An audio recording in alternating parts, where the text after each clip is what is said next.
production of Hockey Night in Oswego. Only on WTOP.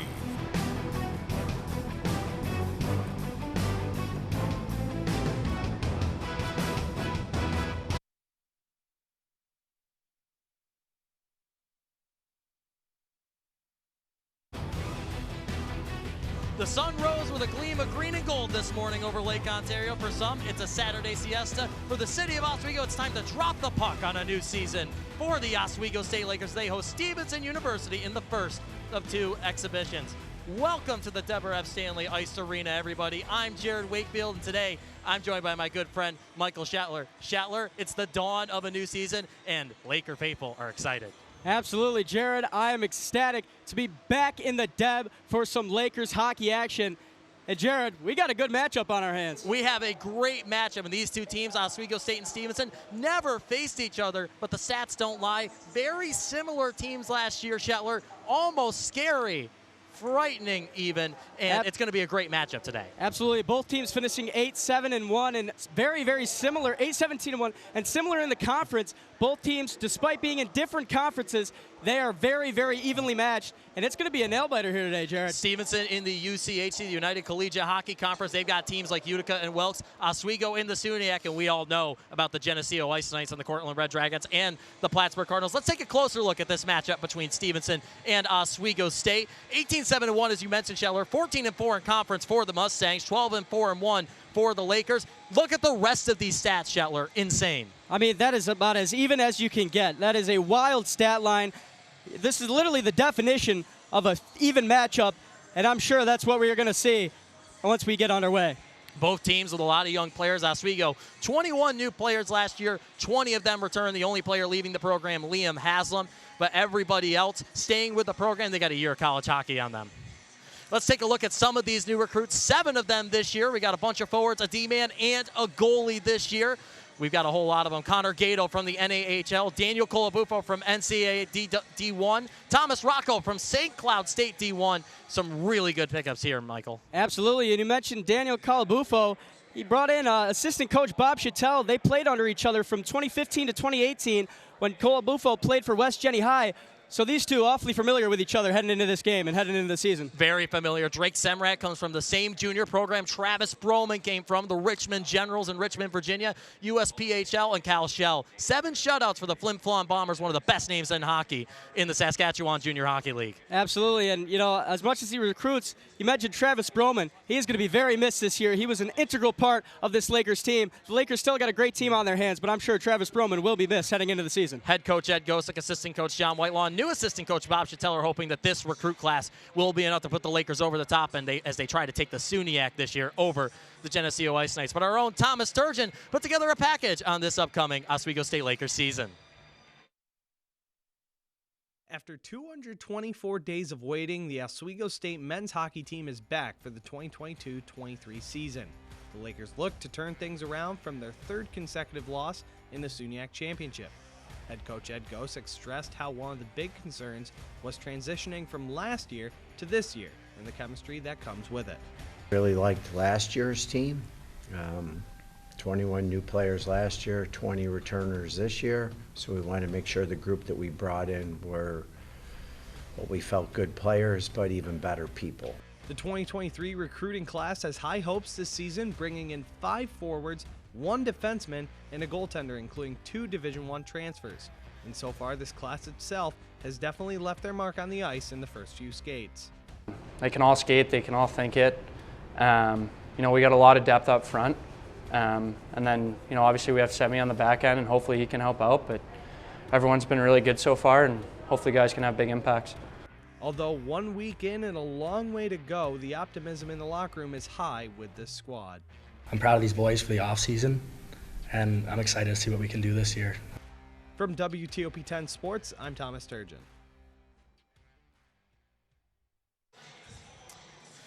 So Ryan Bunkel last year, Schattler, you know, he was the captain for Oswego. Wasn't the captain, he had an A, but he was in his senior year, comes back for another year. He's going to try to lead this Laker team this year. Absolutely. Graduate student. He is going to be a key part of this team heading into the season and a stellar defenseman. We're going to take a quick break here on WTOP 10. When we come back, we're going to throw it to our third man and give you our picks for today's matchup.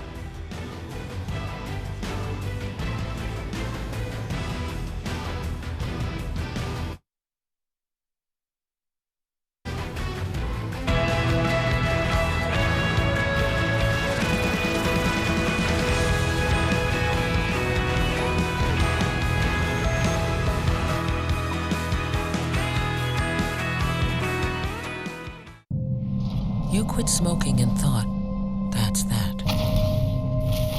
But here's the thing about lung cancer. By the time you see the symptoms, it could be too late.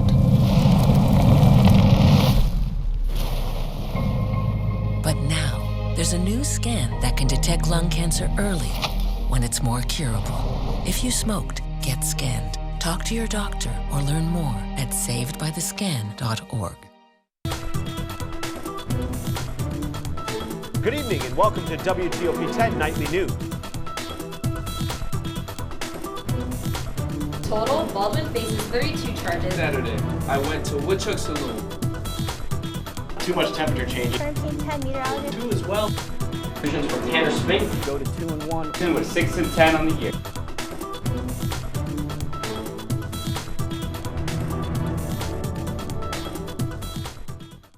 One in 3 adults has pre-diabetes. That means it could be you. Your barber. Your barber's barber. Nice work. Thanks. With early diagnosis, pre-diabetes can be reversed. Take the risk test at doihaveprediabetes.org.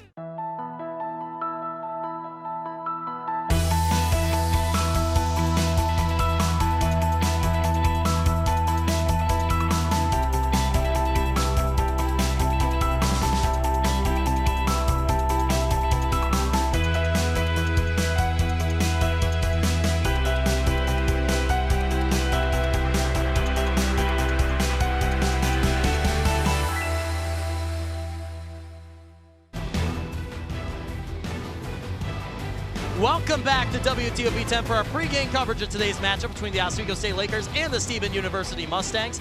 Jared Wakefield, Michael Shetler. Let's introduce the third member of our broadcast crew, the magnificent man bun, Jacob Bradley. Jacob, what do you got? Thanks, guys. Last year, goaltending was definitely a strength for the Lakers, of course, led by Steven Kazakowski. But since the last time we spoke to you, Steven has since graduated, so now that leaves the question, who is going to fill the skates of Steven Kazakowski heading into this year? The Lakers have 3 options. They've got the senior Eric Green, 6'5" stature, really good in net. They got Richie Perron as well, the junior. He's doing really well. And then you got Cal Shell. For more on the goaltenders, let's hear what head coach Ed Gozak had to say. You look at the last 10 years, Division I, Division III, you have to be under 2, and you have to have a goalie with somewhere around a 93 save percentage to be successful. Well, we're going to have to see who steps up for the Lakers. I know I'm going to be keeping an eye on some of those goaltenders. But let's find out who Jared and Shetler are going to be keeping an eye on. Let's send it back up to them for their players to watch. We're going to have a great eye of everything here, Jacob, from the Steve Levy press box. And Shetler, let's talk about some of our players. It's time for players to watch. Let's start with Stevenson. Shetler, who do you got? Yeah, for Stevenson, I got number 1 senior goalie, Ryan Kenny. He is from Sparta, New Jersey. This man is an absolute stud. We won UCHC Goaltender of the Year as well as MAC Defensive Player of the Year last year. An absolute brick wall in front of the goal, does not let many pucks past him, and I'm sure he's going to make it very tough for the Lakers here today. Well, for me, Shetler, I have got to go with sophomore forward Liam McCanny, number 91 out of Alden, Pennsylvania, a left-handed shot. This guy gives me Connor Sleeth vibes. You know, a guy that had a pretty good year last year with some senior top scorers. First year that showed flashes of stardom. He has potential to be a star for Stevenson if they get him on the right line. Let's take a look at the Lakers now. And for me, I'll go first here. I'm going to go with Danny Colabufo, number 10 out of Camillus, New York. He is a transfer from Holy Cross, and boy, he looked really good in practice this week, the few practices that I got to this week. He is a top-level transfer, and he can bring some speed and a good shot to the Lakers. Absolutely, I couldn't agree more. And for me, I'm going to go with the staple of this Lakers team, number 23 junior, Alex DiCarlo. He is from Niagara Falls, and he led the team in goals last season with 14, also tallied 12 assists. DiCarlo looking to pick up right where he left off last season. With that being said, Shetler, it's time to make our picks for today's matchup. And Michael, I'm going to let you go first. You know, I think as much as this is going to be a shootout, I think it's going to be more of a goalie battle. I'm going to go 3-2 Lakers. What do you think? Why do you think it's going to be a goalie battle? You think both teams are going to make some mistakes offensively? I think it's going to be a combination of some offensive mistakes, and both these goalies are studs. They are dogs in front of that net, and I think they're going to make it very difficult for these forwards to get the puck in the goal. These goalies definitely only have dog in them. For me, Shetler, I'm going to go ahead and go with a 6-4 Oswego victory. They played Utica last year. I feel like this is a deja vu matchup. You've got a big team in Stevenson. Utica, pretty big team, a little bit quicker. Stevenson going to be a little bit slower. I think there's going to be some offensive and defensive miscues. Good goaltending, nothing against the goaltenders, but I think Oswego's going to use their speed to skate around Stevenson. Let's head back down now ringside to Jacob Bradley. Jacob, what are you thinking? All right, before this game, I thought Stevenson might take it, but I saw Oswego in those clean black uniforms, so I'm going Oswego 4-3 today. Back up to you guys in the booth. Thank you, Jacob. That'll do it for our pregame show here on WTOP 10. When we come back, puck drop here in the Deborah F. Stanley Ice Arena between the Oswego State Lakers and Stevenson University Mustangs.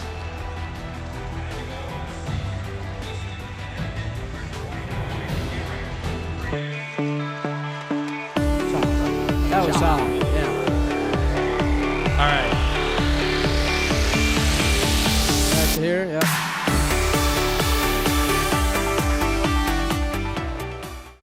Each year, there are more than a dozen significant tropical and winter storms that threaten the East Coast. So chances are there will be more hurricanes and blizzards near here again. And between school, sports, and social lives, chances are you won't be with your kids when it happens. Will they know what to do?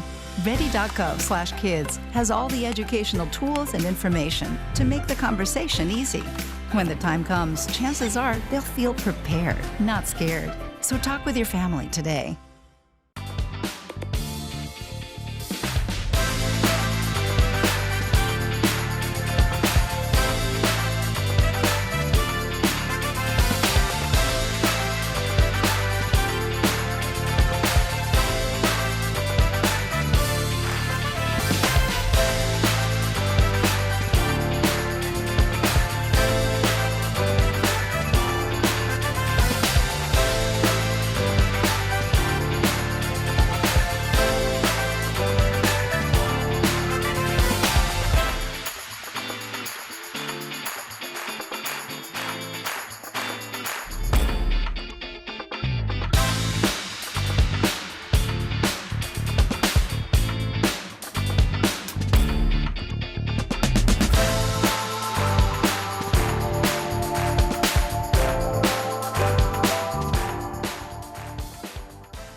Takes a shot, rebound in front, and Gillespie couldn't get a stick on it. Good opportunity there for the Lakers as they move. Gillespie in front for Zizek, took a shot, rebound right in front, pass to Bowman, he scored! Travis Bowman! The wheelhouse is rocking! The wheelhouse is rocking! If the house is rocking, don't come a-knocking! Hockey Night in Oswego starts now.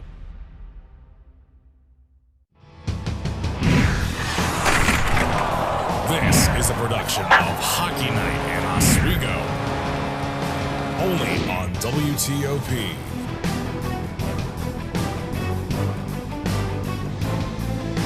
Welcome back to the Deborah F. Stanley Ice Arena and Convocation Halls. We are just about ready to go for today's matchup between the Oswego State Lakers and the Stevenson Mustangs. First matchup of both teams, first of two exhibitions for the Lakers. The Deb is still packing in, fans still coming in, everybody ready to go. Your starting lineup for Oswego looks like this. Tyler Flack on the left wing, Tommy Cahill in the center, Alex DiCarlo on the right wing.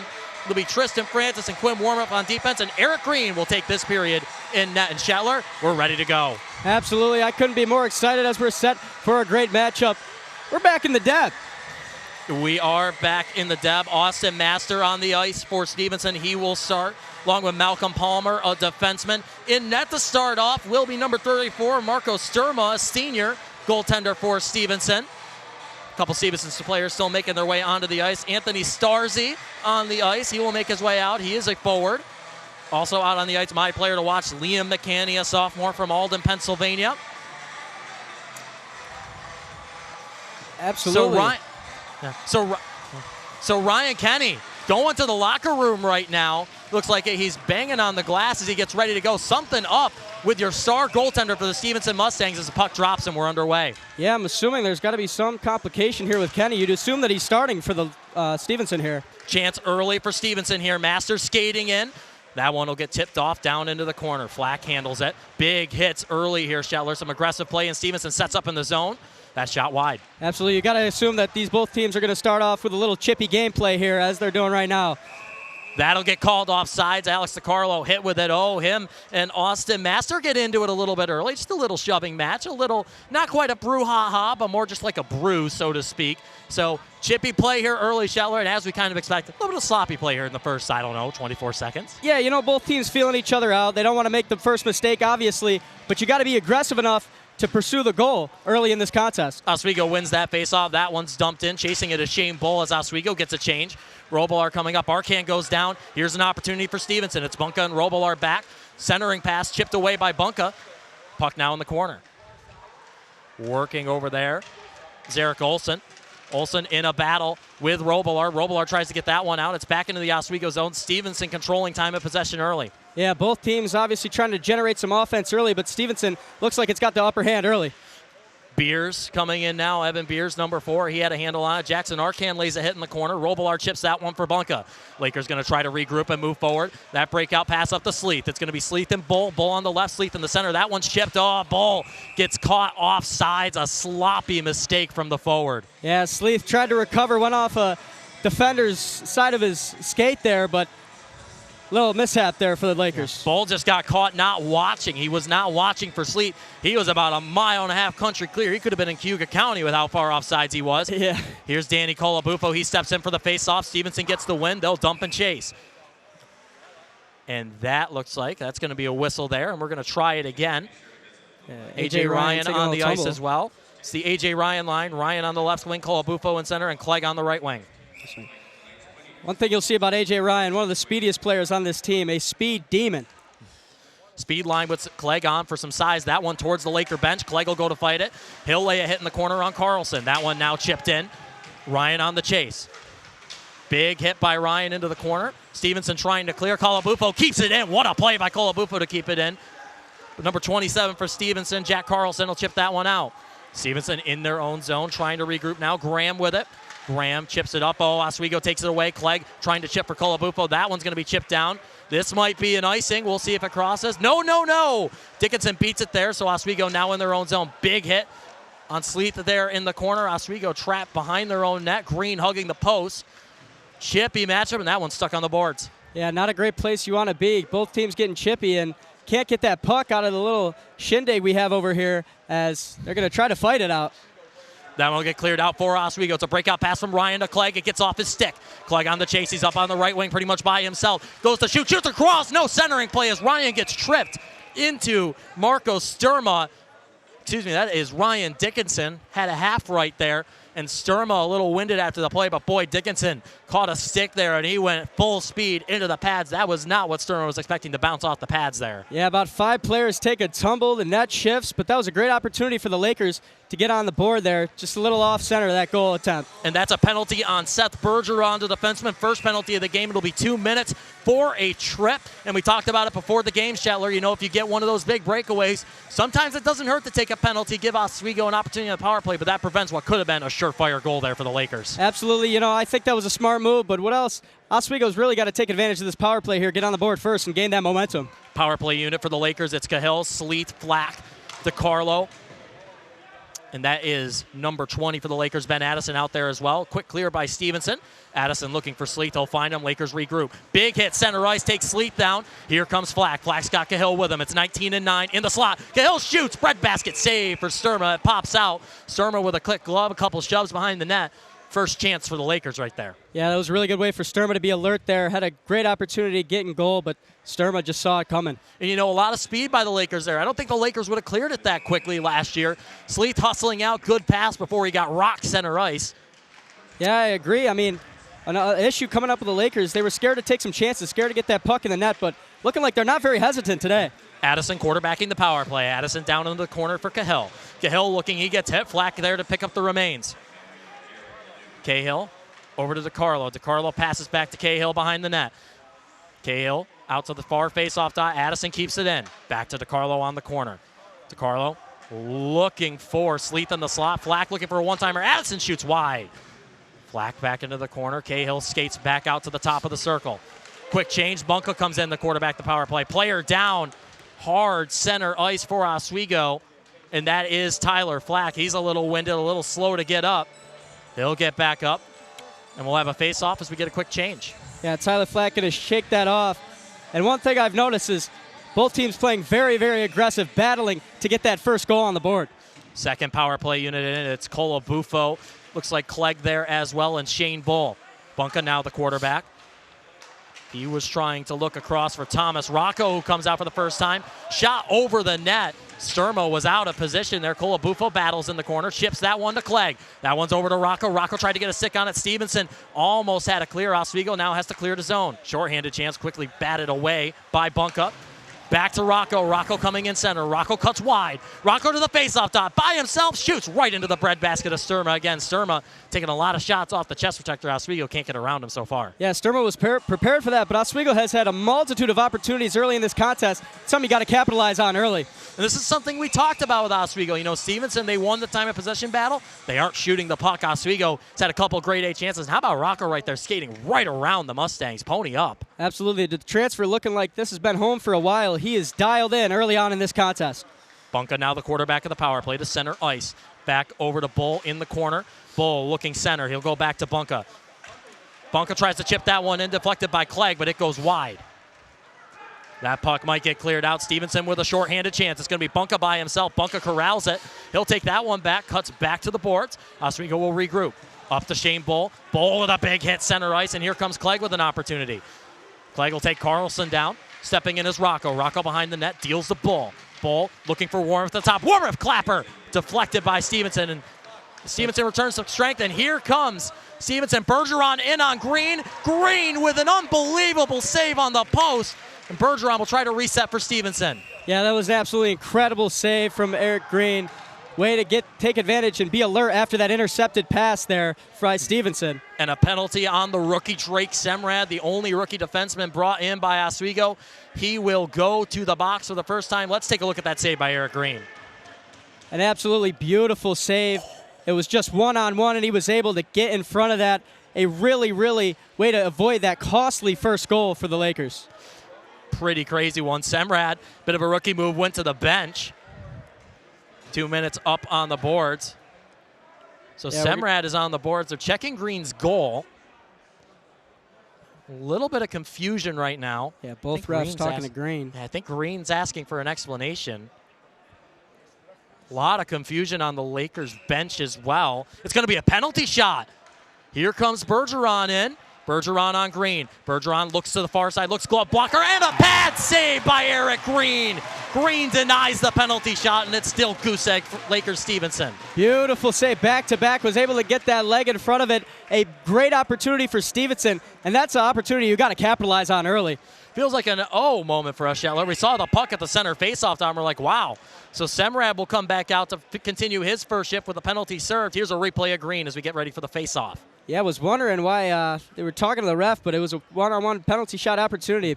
Great way for Green to get in front of it. Bez might be getting ready to close for the season, Scheller. That was the most beautiful banana split I have ever seen by Eric Green. I can't agree more. Warm-up coming up now for McQuaid. Matt McQuaid in his first chip gets rocked on the board. Stevenson really physical early. Here's Connor Smart. Smart chips it up for McQuaid. That one chipped in. No icing. We play on. McQuaid with a big hit in the corner.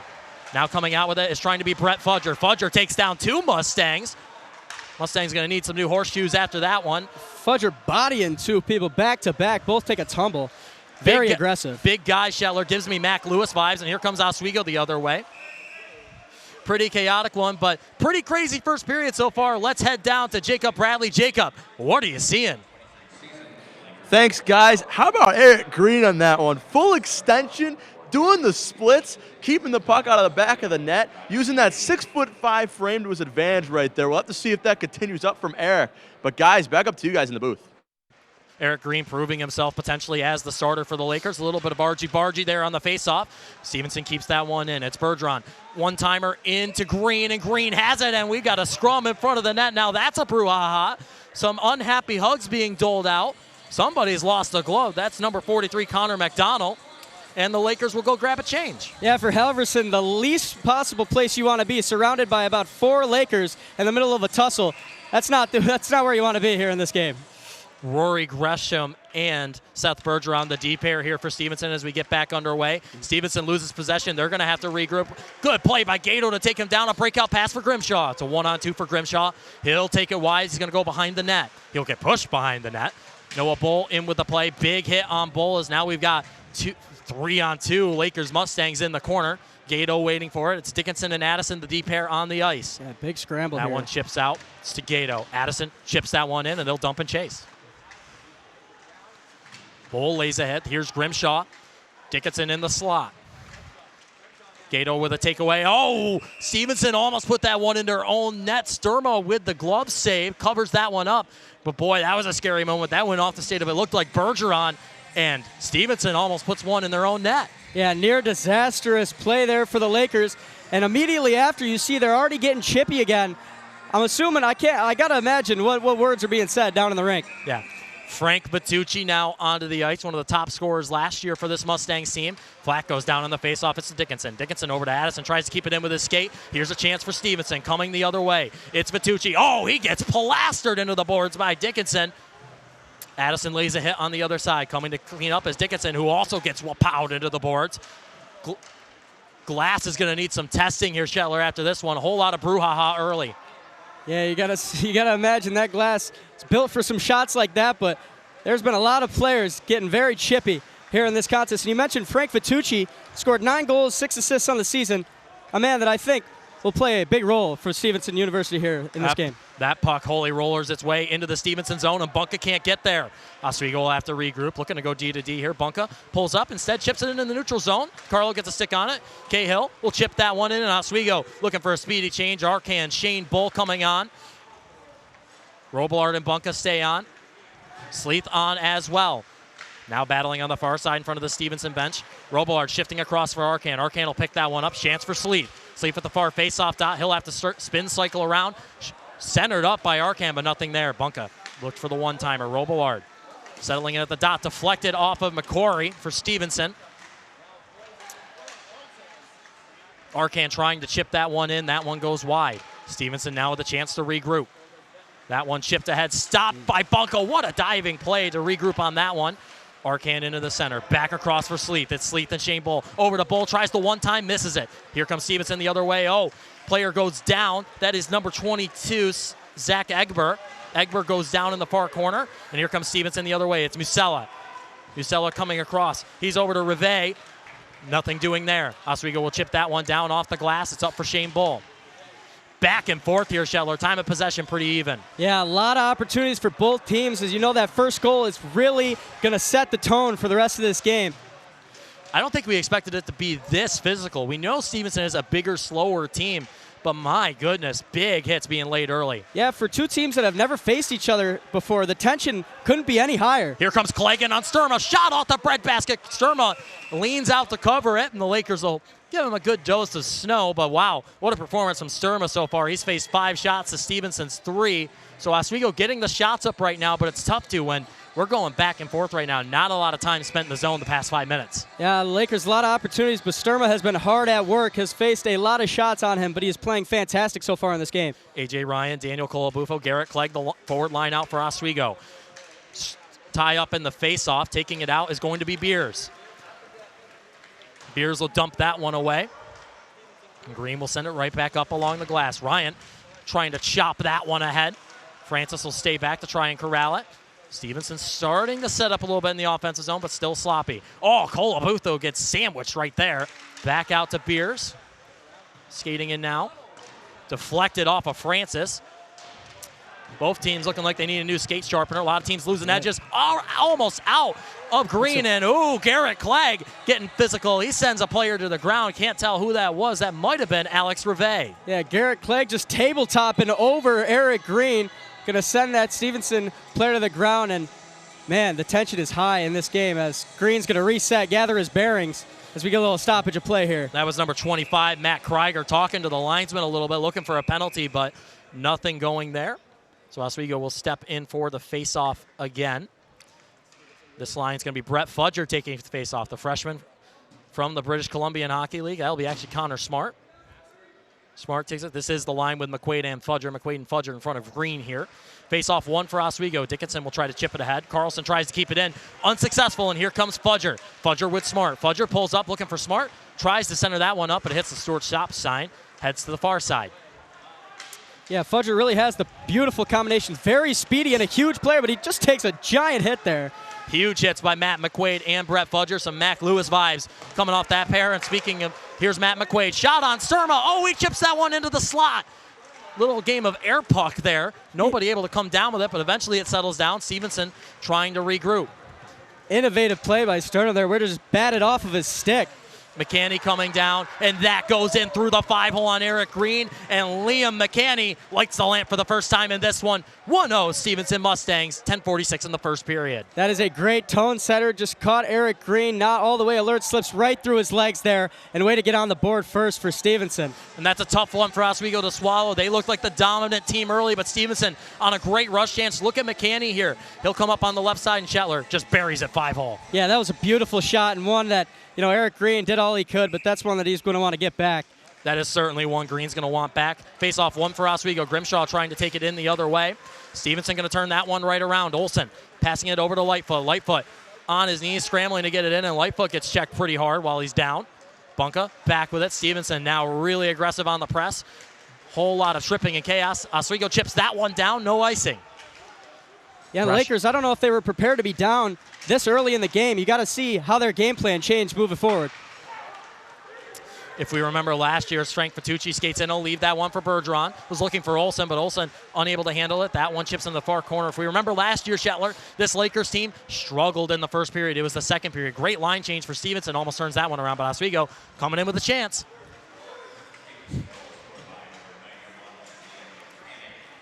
Yeah, Stevenson really is very alert in this contest. I mean, not that Oswego's been playing bad, but Stevenson looks like they got a little more pep in their step early on in this contest. Certainly. Anthony Starzy credited with the assist, the senior forward out of Chadds Ford, Pennsylvania, getting the credit for the first apple of the season in the Deb. But they got one of their top lines out now. They got the top deep pair in Francis and Warmers, a bit more stay-at-home guys. Then you've got DeCarlo, Fleck, and Cahill. These guys had great seasons last year. Yeah, some staples of this team. Francis, DeCarlo, Robillard. Flack into center. He skates into the slot, goes to shoot, loses it. That one deflected off a Stevenson player. Stevenson doing a great job of keeping traffic in front of the net as they come the other way. Yeah, DeCarlo tried to recuperate in that miscommunication, but now it is already back in Stevenson's possession as Stevenson looking to generate some offense here, but back to the Lakers. Cahill sends one for Warmuth. He takes that pass off the boards, and Warmuth dumps it. DeCarlo with a chance. He gets into Sturma a little bit, lays a little lumber.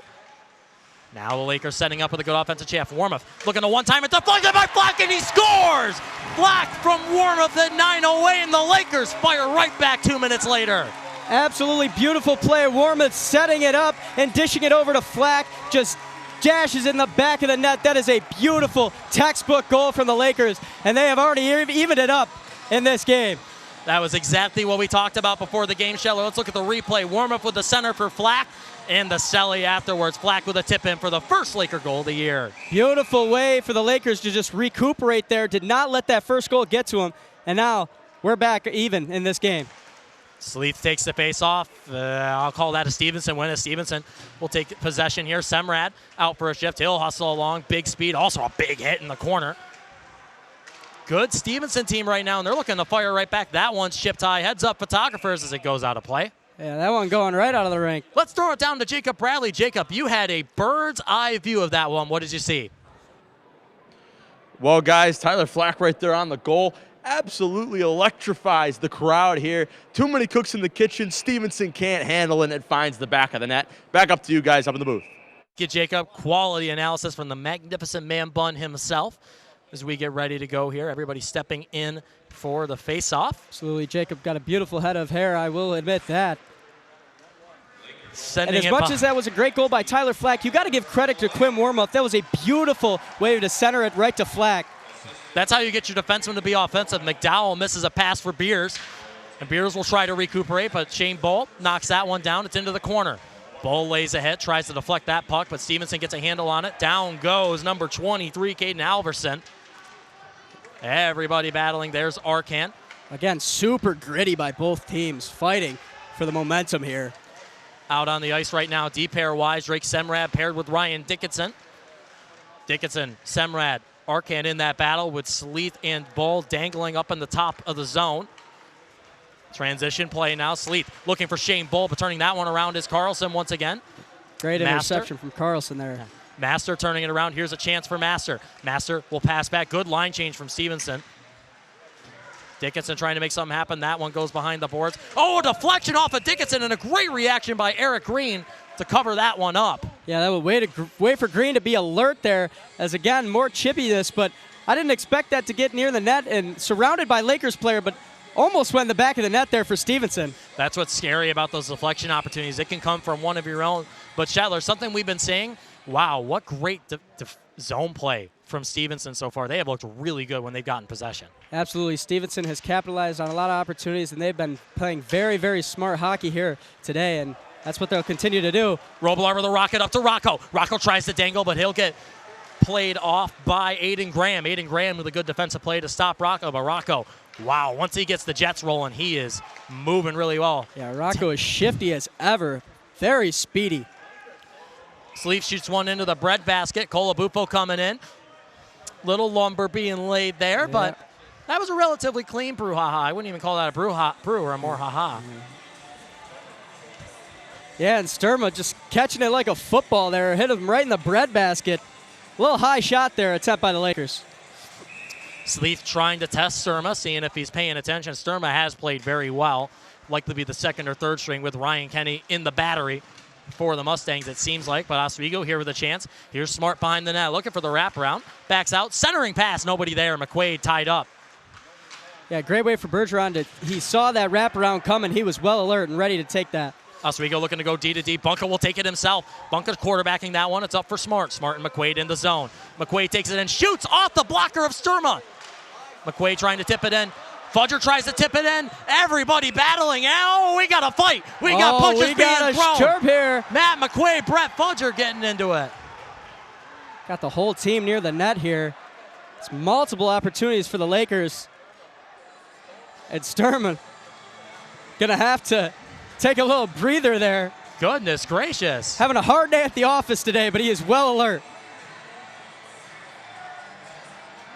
Let's take a look at this one, Shetler. Goodness gracious, a good save by Sturma, heads-up save, and then pure chaos. Yeah, Sturma, before the storm here, off his shoulder, before everything broke out, but way to get right in that net and prevent that goal. A little chippiness here, but Sturma, alert as ever, has played a fantastic game so far. Nobody headed to the box off of that one, just some hurt feelings and fogged up face masks. Absolutely is. Noah the tension Bull continues to rise. Oh, Sorry. I think the tension is already pretty high. Oh, yeah. Noah Bull wins that face-off for Oswego. Gato in to play it. Gato, a fresh player in from the Shreveport Mudbugs NAHL team. Gato in the corner, looking for Bull. He'll instead find Grimshaw. Top deep pair out. It's Francis and Warman. Francis one-timer right into number 28 for Stevenson. That's Graham McCory. McCory now trying to take it out. He'll fall down. Here's a chance for the Mustangs. That one swatted into the corner by Quinn Warmuth. Quinn Warmuth getting a little chippy here. That one will get blown, and that looks like that's certainly going to be a penalty here. It's going to be. That's at least what it looks like. It's going to be a penalty on, waiting to see who goes to the box here. It is Trent Grimshaw. Yeah. Ref calling for a hold, just waiting to see if it was Bull or Grimshaw, but Grimshaw into the box for the second Oswego penalty of the day for a hold on the Mustangs. Yeah, that's something that the Lakers have to limit, but one thing that it's a little unordinary because Stevenson was averaging 15 minutes worth of penalty time a game compared to Oswego's 10.4. So both teams got to limit penalties and mistakes here today. Oswego will clear that one out. Something Oswego was good at last year. Penalty kills, 86% on the kill so far, only allowing 14% of power play opportunities to be converted. Yeah, and this is a great opportunity for Stevenson, but it's right in the Lakers' wheelhouse, preventing the penalty kill here. Cahill with a great chip down to Sturma. Sturma going to handle that one a little bit. Leave that one off for Grisham. Cahill pressuring heavy. Lakers on the press. Penalty kill unit. It is Semrad, Addison, Ryan, and Cahill. A lot of short guys on this one. A lot of speed on this unit. Almost looks like they're trying to go for a shorthanded chance. Yeah, absolutely. Addison loses his stick there. Snaps in half. Playing stickless here, but still right in the mix. Post. Off the post. Grisham into the crease a little bit. We play on. Shot deflected by Oswego. That one off the pad of Green, and Green will save it.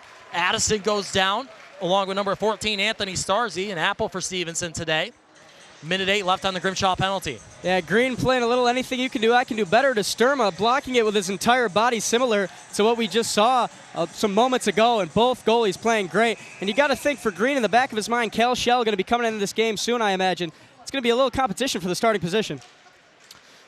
Face-off will be won by Oswego. Smart gets about a half clear on it. Beers, cross going D to D. Beers with it again. He goes over to McDowell. One-timer off the glass. Great deflection there.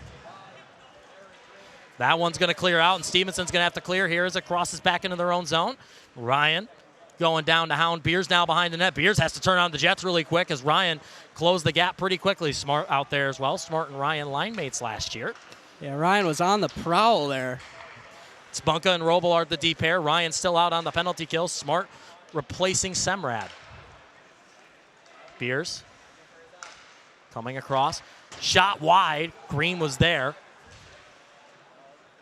Stevenson's looked pretty good, but they're having a hard time getting center. Oswego keeping them on the board. It's a good penalty kill strategy. Yeah, Vitucci with a great opportunity. A ripper of a goal. Just wasn't able to get it in the net, but some great opportunities. They just got to capitalize.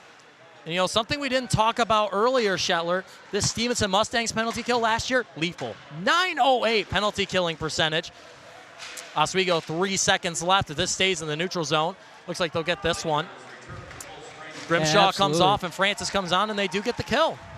Yeah, that's really good. I mean, back in the game here as they look to regroup, and the Lakers played really good. Way to prevent getting that goal in the back of the net here. Oh, here comes Myers with a chance. Myers will get swallowed up by Francis and Wormuth. That shot way wide, not even close. Stevenson coming the other way. They've looked really good regrouping as Sedin goes D to D. Yeah, I think both teams have been playing really good and being able to regroup and, you know, keep that momentum going. Both teams not losing their cool as Stevenson member drops her stick there. Gato out there now. Flack trying to get a change. He gets stuck in the door. Little traffic jam. Sleeth over to Wormuth, and Wormuth pinching in there as a defenseman, trying to make some offense happen. Yeah, great opportunity for Wormuth there. Just a little too much mustard on the pass from Sleeth. Wasn't able to chip it in the back of the net. Wormuth now battling for it. He'll go right over to Francis, who goes to Arcan. Sleeth and Bull out there now. Wow, they almost, Rivet and Arcan almost go into the penalty box. They almost took a tumble into the penalty box there. Arcan off the skate. Over to Shane Bull. No offsides. They are in. Stevenson almost clears it. Arcan, number 17 for Stevenson, tied up. That's Rory Gresham. Gresham with a good defensive play, and Stevenson with an offensive chance. Yeah, wait for Rory Gresham to switch the tone for Stevenson to start generating some offense. Dickinson clearing pass for Arcan. It's one-on-one. Arcan shoots it high right in front of Sturma. Gresham will pick that one up. Stevenson with a chance. Arcan will grab a change. Yeah, Sturma, I mean, sound like a broken record, but well alert this whole game. Going off all parts of his body, his chest, his shoulders, his legs. I mean, he is ready for whatever comes his way. All new forward line out here right now. It's McQuaid, Fudger, and Rocco, the forward line. Addison and Dickinson, the deep pair. Here comes McQuaid in with Addison. McQuaid shoots it. Addison unable to get a stick on it. Here comes McQuaid again. McQuaid, self pass. Looking for Dickinson. He'll give it to Dickinson. Dickinson tied up in the corner. Stevenson trying to clear. They'll do so. Another great opportunity for the Lakers there. But right back with them. McQuaid trying to keep that one in. That one all over the blue line. McQuaid needs to stay in the neutral zone. Yeah, a lot of battle in the neutral zone. Jockeying for position here. Fudger will end it by chipping it down and in. But Stevenson is there. Cahill on. Cahill flat to Carlo line now on. It's Robillard and Drake Semrad out there right now. Semrad getting some experience from the senior alternate captain Robillard. Cahill turns around Gresham. Unable to do anything there as we're back into the neutral zone, but Oswego dominating time of possession there. Stevenson looked like they were going to go back, and now Cahill 1-on-3. Yeah, Oswego's played tremendous getting possession and being able to generate offense, but again, you got to think, doesn't mean anything if you can't capitalize and put the goal in the net. Robillard and Semrad playing back. Forwards cutting around a little bit. 1-1-3 right now for the Lakers. That'll work out as Semrad tic-tac-toes that one back in. DiCarlo waits for everyone to get on side, and we're back into the zone again. And we enter just about a minute left in this first period. Both teams would love to capitalize heading into the second. Francis with a shot on Sturma from deep, from the lower 48. Oh, that clearing pass from McCanny was dangerous, and it does not get his stick. It's an icing with a minute to go in the first. Yeah, a minute to go. A little crunch time here for the first period. And we're going to see what both teams are able to do with just 1 minute left. Francis and Semrad out there for a little bit. Semrad gets a quick change with warm-up, so the top deep pair is out. And Oswego, they've been pretty good on faceoffs this year, and it's going to be Grimshaw, Smart, and Noah Bull. The forwards looking to make something happen. Yeah, and you mentioned Warmuth and Francis. Dynamic duo here for the Lakers for a couple years. In to take the faceoff is Austin Master for the Mustangs. Master and Smart battle for it. Oswego will win it. Francis to Warmuth. Warmuth one times that one wide. Little snapshot there from Warmuth, gets deflected. It's in for Smart. Smart sends it around behind the net to Grimshaw. Grimshaw being hounded heavily by Rory Gresham. We got a battle on our hands. Masters getting a little action in there too.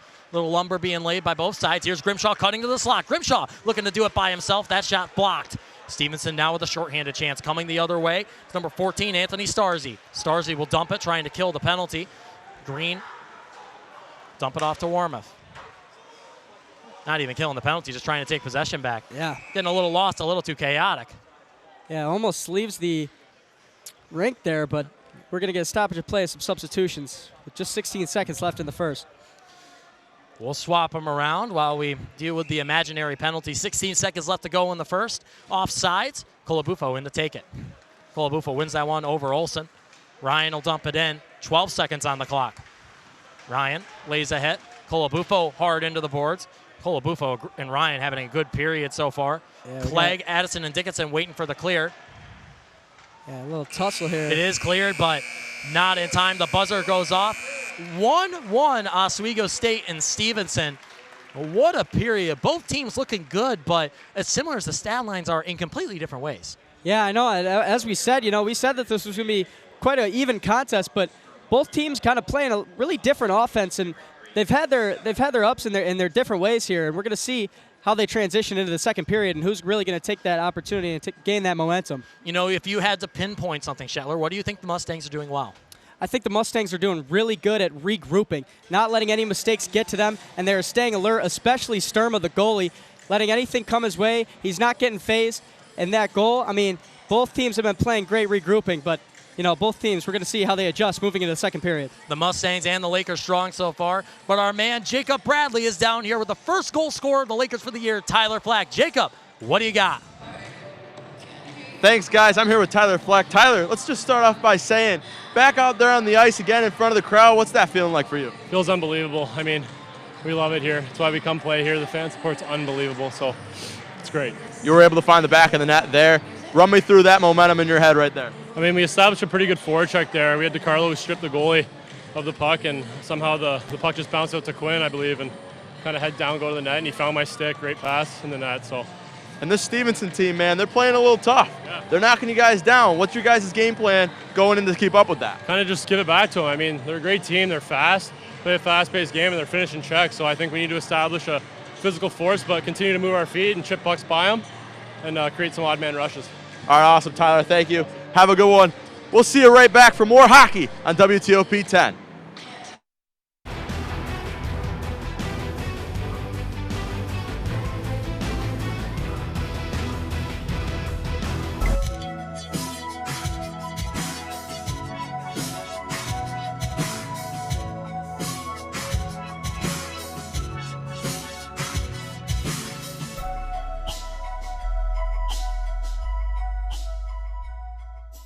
what would happen if I had to pick up the phone, call 911 for one of my family members or one of my neighbors? What would I do if no one was on the other end to respond? What if there was no 911? So you can be a part of the solution. Anybody can be a firefighter. Male, female, younger, older. We have school teachers. We have leaders in business. Is me, you, anyone that wants to be. There is no typical firefighter.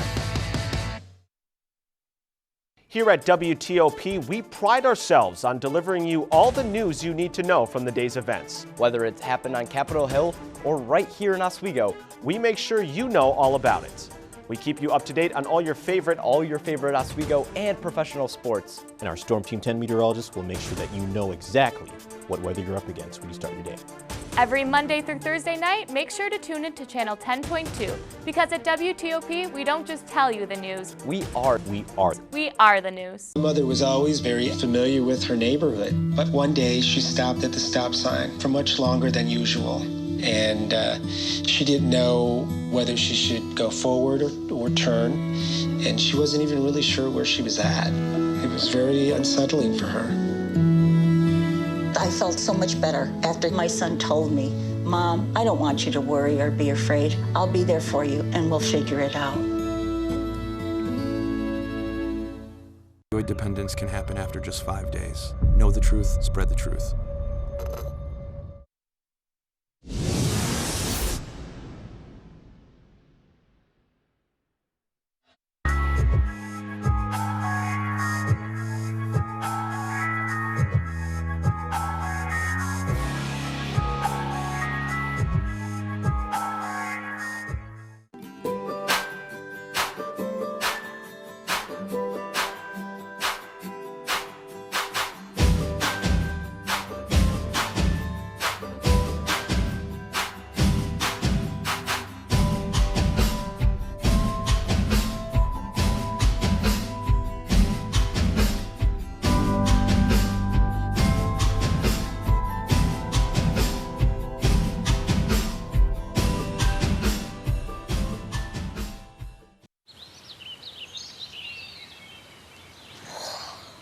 Oh, look, a redhead. Staring contest.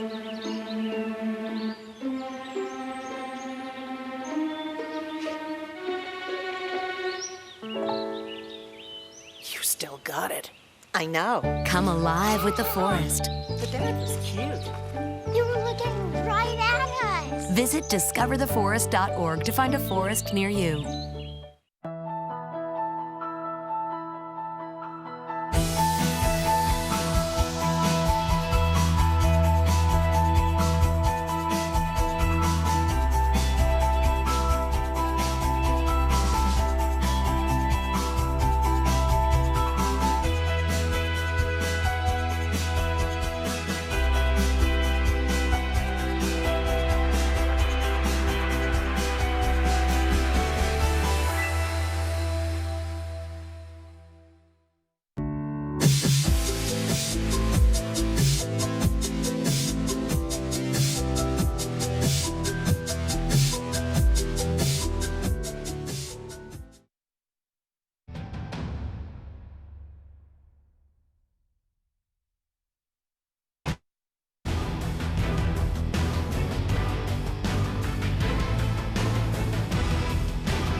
Welcome back to the Deborah F. Stanley Ice Arena and Convocation Hall for our first intermission report. Right now, tied up between the Oswego State Lakers and the Stevenson University Mustangs, 1-1 at the end of the first 20 minutes of regulation. I'm Jared Wakefield. He's Michael Shetler. And Shetler, what a crazy first period. As we expected, a little sloppy play to start, but eventually both teams cleaned it up and found the back of the net. Yeah, I mean, as close as you can get. We're tied 1-1. Both teams with some great goals, but again, the goalies have been playing phenomenal. Sturma and Eric Green, they've been playing fantastic. So we're going to see how they transition into the second period. Let's take a look at this first period here. A whole lot of chaos, a whole lot of missed passes, a few tips, and a few little pushes and shoves.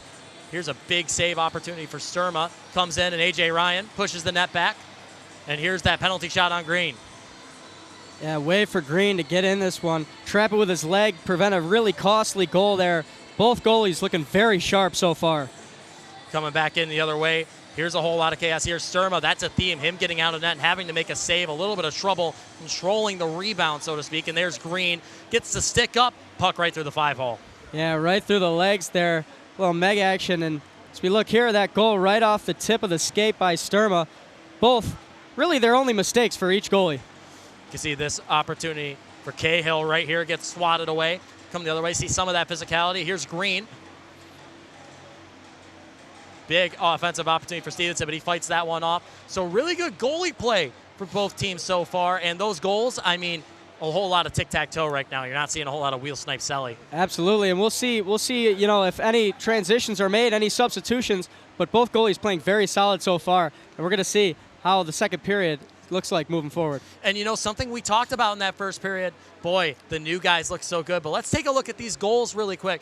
The first one coming in for Stevenson, Anthony Starzy on the assist, and my player to watch, Liam McCanny, gets it done. Let's take a look. Absolutely, you were spot on, Liam McCanny. What a beautiful shot there off the assist.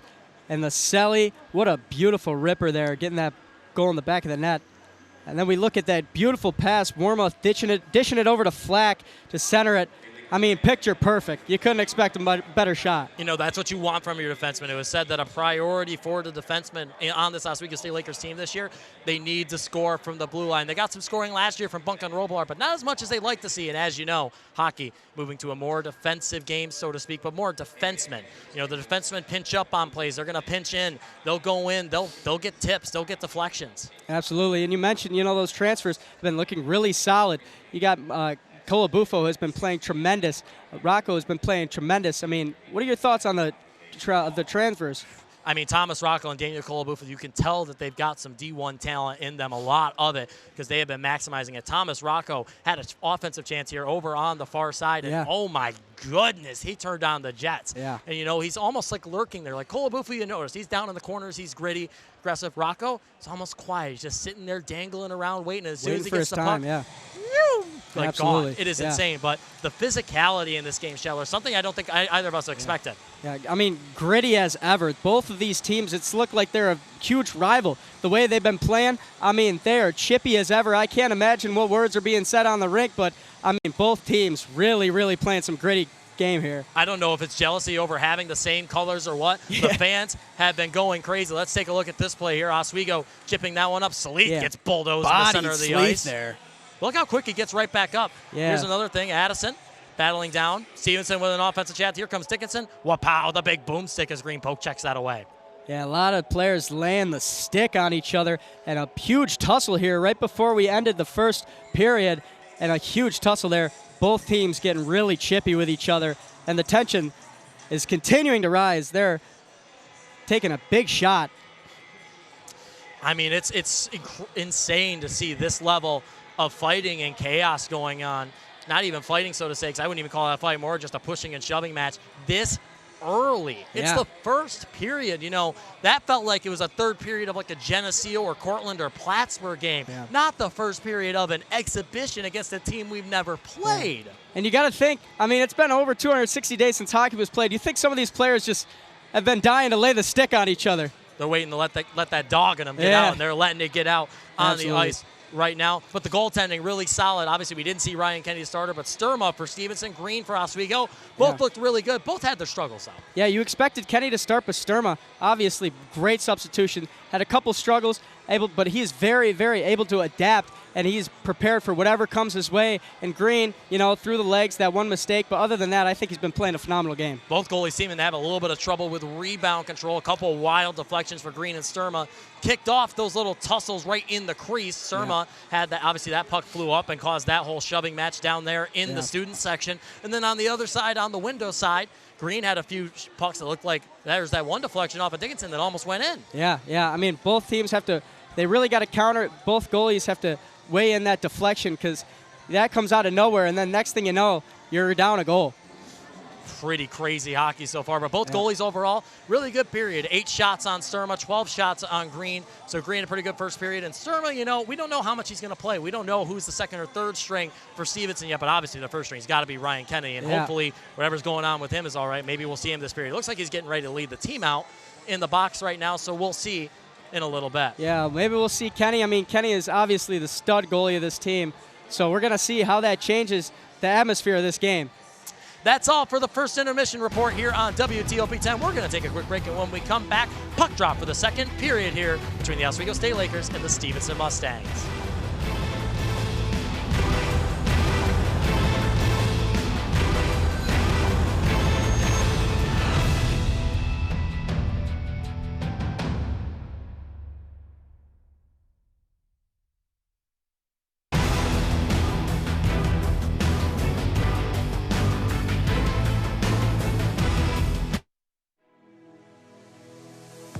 Athletics. Aaron, there were 6 big points. This is the one you've been waiting for. This group has never beaten Cortland. Getting started with some men's soccer as the Lakers had 2 conference matchups For half of the Lakers' goals this entire season.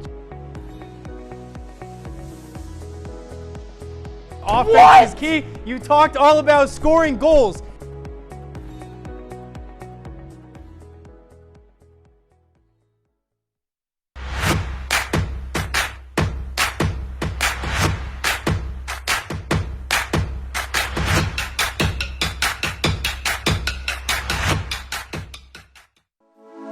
Good evening and welcome to WTOP 10 Nightly News. For the governor race with a strong lead, former Governor Andrew Cuomo is... Barlow announced the completion of a large building mural in downtown Oswego. The renovations on the Hewitt Union building, turning it into the new Hewitt Hall. And as we move into tomorrow, that rain is going to be in our area. Moving to the Diamond now, as Sweet Caroline got a lot sweeter last night.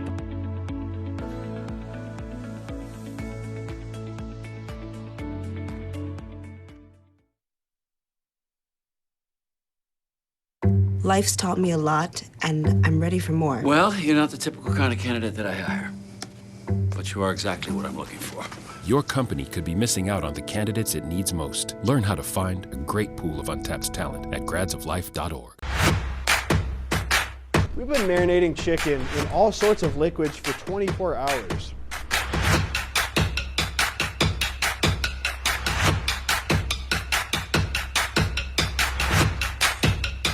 These are vitamins and minerals and things that you need, nutrients.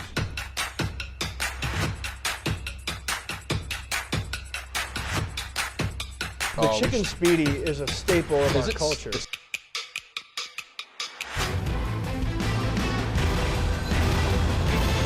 Welcome back to WTOP 10 here in the Deborah F. Stanley Ice Arena. First hockey game of the year, the Oswego State Lakers taking on the Stevenson Mustangs. We're waiting for the Lakers to come onto the ice as the Stevenson Mustangs trot their way out and making his way on over into the net. Number 34 for the Stevenson Mustangs. He will goaltend for them this period. It's Marco Sturmo once again. So Sturmo gets the nod again. Looks like they might give him some extra minutes here. Yeah, we looked like Kenny was warming up, but he looks like he's just going to take a seat here, and Sturmo going to play goalie again. Oswego out onto the benches now. Let's take a look who's going in. It's the Canadian sensation, Richie Perrant, skating over to the net. Shell headed over bench side, and presumably Eric Green will take the bench. The last time we saw Richie Perrant, it didn't go well. Elmira last year, 9 shots, 3 goals. Yeah. And Richie Stevenson Perrant, coach asking for a delay of game right now, but Perrant in net, the Lakers out on the ice, and we're just about ready to go. Yeah, we're about to get underway. We'll see how Richie Perrant can redeem himself after that game, but he looks ready to go. He looks warmed up. And the crowd, little beginning to fill in here, even in the second period. Looks like we're getting some more attendance here. You know, Richie, we have not seen him in almost a year. Stevenson coach talking with his players. Yeah, I think they're contemplating a delay here. A little bit of pause in the action. I think they're debating a delay of game penalty on Oswego. Yeah. That's what they're deliberating right now. At least that's what I think Stevenson was hoping for. Yeah, the referee's talking it over.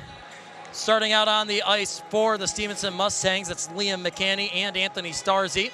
Those are your 2 points for the Mustangs so far. McCanny with the goal, Starzy with the assist. Also out there, Austin Master, he's the 3rd forward. Out there defensively, it's going to be Jack Carlson and number 24, Malcolm Palmer, to lead things off for Oswego. Back to the top line and top pair. It's Cahill, Flack, DeCarlo, Francis, and Warmuth, this time going away from the student section. Yeah, a lot of familiar faces returning the starting line here. All returning players, and A.J. Ryan looks like he's going to take that. Maybe not, but both teams looking to get underway here in the second period. And you got to think. And Oswego will get a delay of game. Jackson Arcan to the box. The penalty kill unit comes out on a scram. It's Francis, Warmoth, Smart, and Ryan. And Oswego will start the first 2 minutes of the second period on the penalty kill. Yeah, that is the last thing you want for Oswego as both teams are amped up. They got to really take advantage, and they got to prevent a goal here as Stevenson is on the power play. Liam McCanny turning it around. The power play last year, a bit of a struggle for Stevenson. It's about 16% on the power play. They'll look to start off 100 this year. Not quite 100 yet. They've had a few penalties. Sturma stops that one. So that Lakers try to clear. Ryan on the chase. Aggressive penalty kill, and Stevenson almost getting trapped in their own zone. Yeah, and Carlson here previously looked like he was going to generate some offense, and that puck just kind of slipped out of his stick as Oswego going to look to take possession here. Richie puck handles that one and sends that one in the Stevenson end. No icing for the Lakers. You can't ice it on the penalty kill. So a protocol violation, the technical penalty there. Minute 10 left on the penalty, 50 seconds so far. Penalty has been killed, but coming in the other way is Stevenson trying to set up, and it's cleared out again. Here comes Cahill with an opportunity one-on-one. The stick of number 44, Aiden Graham, getting chopped away. Graham's stick still flying around, and Graham looking for a penalty. He thinks Sleeth threw it. Graham playing hot potato with his stick now, just skating without one.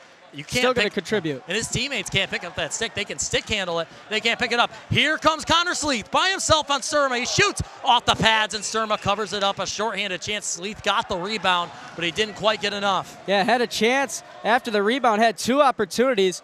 This looks like we're going to have a penalty shot here. There will be a penalty shot coming up here. Looks like it's going to be Robillard. It's going to be Troy Robillard taking the shot. It appears on Marco Sturma. Excuse me, it's going to be Connor Sleeth. Robillard was out there. The line mates will slime out. Well, slime out. Wow, goodness. We'll head back to the bench. Connor Sleeth last year, a big snipe from the dots. His first point as a Laker against the Cortland Red Dragons in last year's Steel game. Here's his opportunity to get on the board. Yeah, Sleeth speedy as ever, and you think of capitalizing on opportunity. This is the biggest opportunity the Oswego Lakers have to get on top here and gain some momentum, and Sleeth has to capitalize right here. Sleeth and Sturma in the stare down. Sleeth slides the gloves on, and we're ready to go. Refs at the ready. Anticipation. The whistle sounds, and here comes Sleeth. Sleeth will skate in, first to the near side, looking to cut right. Looking like he's going to go low blocker here. He shoots, and it's off the blocker. Textbook save there, bringing the legs together, just ricochets off, and Sleeth going to want to regroup there. Got to shake that one off as we look at the replay here. Certainly looked like Sleeth was trying to go low blocker, just not enough elevation. Yeah, Sleeth just Sturman deflecting it off of his leg there, and Sleeth going to want to take that one back. Wish he had another attempt, but that's not how the penalty shot works, says. We will have a regroup here for Stevenson. Face-off, won by Stevenson. They'll control it. Excuse me, won by Oswego. Got my ends confused for a moment. It's first day for everybody. Oh, yeah, first game jitters for the team and talent up here. And Bunka will turn that one around. Deneen's back to handle it in the neutral zone. Stevenson needs to clear. Now looking for Vitucci. Vitucci back across to Lightfoot in the center. Lightfoot looking to be nimble on the skates. And here comes the other way, Thomas Rocco. Rocco with a nice little clear. And the St. Cloud State transfer will float that puck right on down onto Cloud 9 into the back of the boards. Stevenson turns that one around. Stevenson with a chance as the Lakers return. Olsen trying to chip that one, and Addison will trip Olsen up just a little bit, trip up his stick. Coming the other way now is the Lakers. McQuaid for Smart. They've got Rocco, and Rocco peels off for the change. Smart coming in, tries to go backhand, not quite enough, he loses it. Beautiful attempt for Smart there, and Sturma right at it. That was a great opportunity for the Lakers, and you got to think very fast-paced offense by both teams starting the second period. Opportunity, Trent Grimshaw with a nice little check, and that's going to be a penalty right there, I believe. Grimshaw going to the box, shaking his head. I don't think, that's Brett Fudger. Fudger not thinking that's a penalty. Yeah, Fudger not really pleased with that call. No. But the referee's discretion, he's going to have to sit in the box for 2 minutes. Oh, yeah, that's definitely going to be a cross-check there. Yeah. He just takes him down right in front of the net. Almost a little lucky he didn't get the shot off, and that could have been another penalty shot. And we were talking earlier about how rare the penalty shots are on D3. Today, we've seen 2. 1 for both teams. Yeah, very rarity, and it's only right into the second period. 2 penalty shots.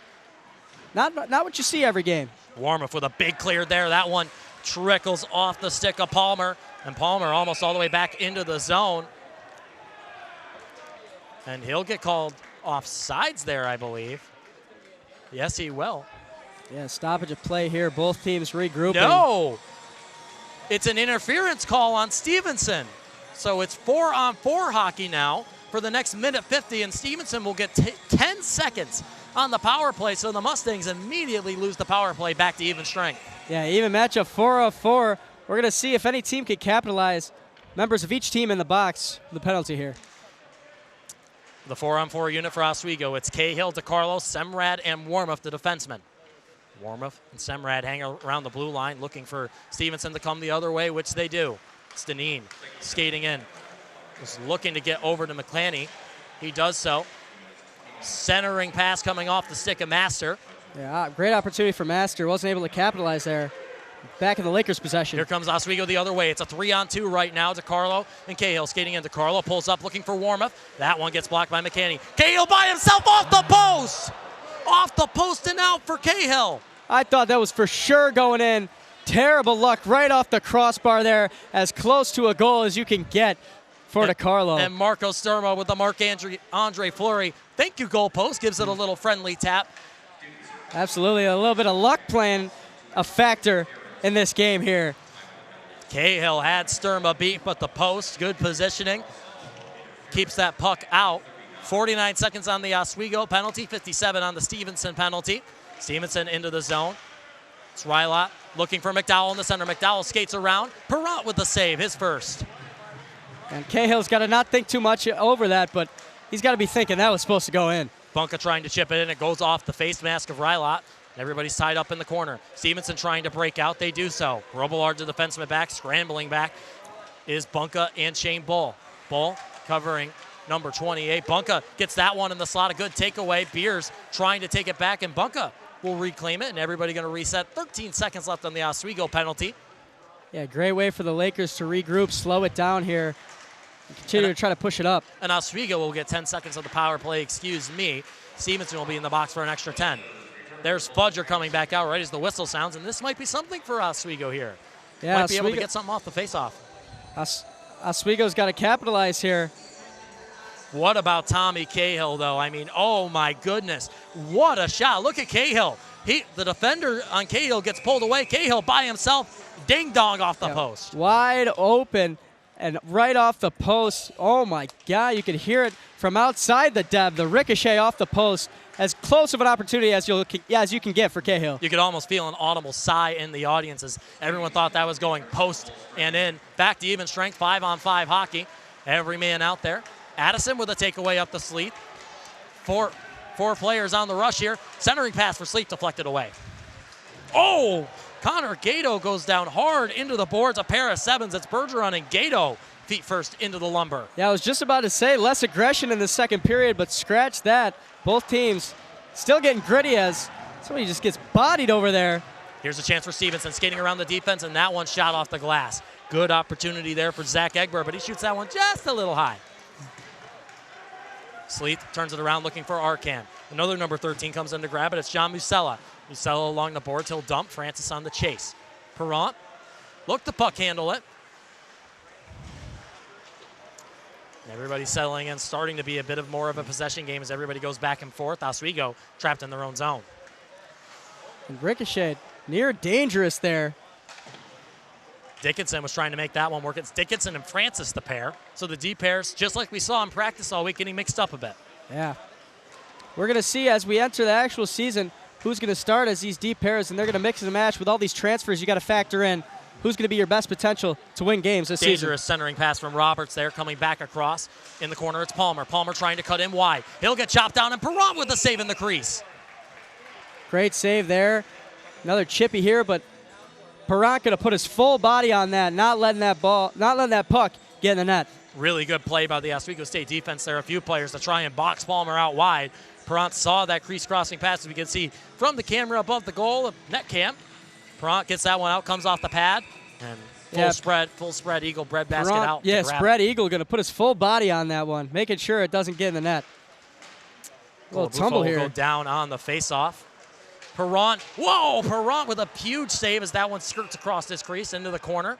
And that appears as if it's going to be a penalty here. Who is it on? Looks like right now it will be on Quinn Warmoth. So Quinn Warmoth going to the box. Yeah, and McCanny there, number 91 for Stevenson. A great opportunity, but Perrant right there with it.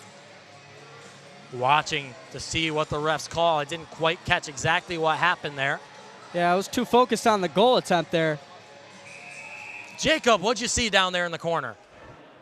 Yeah, it was Quinn Warmuth on that one, just kind of getting in the wrong place at the right time. But also, you got to think, okay, I'm going to take a trip to the penalty box for 2 minutes or let up a goal because it was a wide open net on the other end. So was it a questionable penalty? Maybe. But ultimately, I think it's going to help the Lakers. Back up to you guys in the booth. Let's see how that fans out here, Bradley.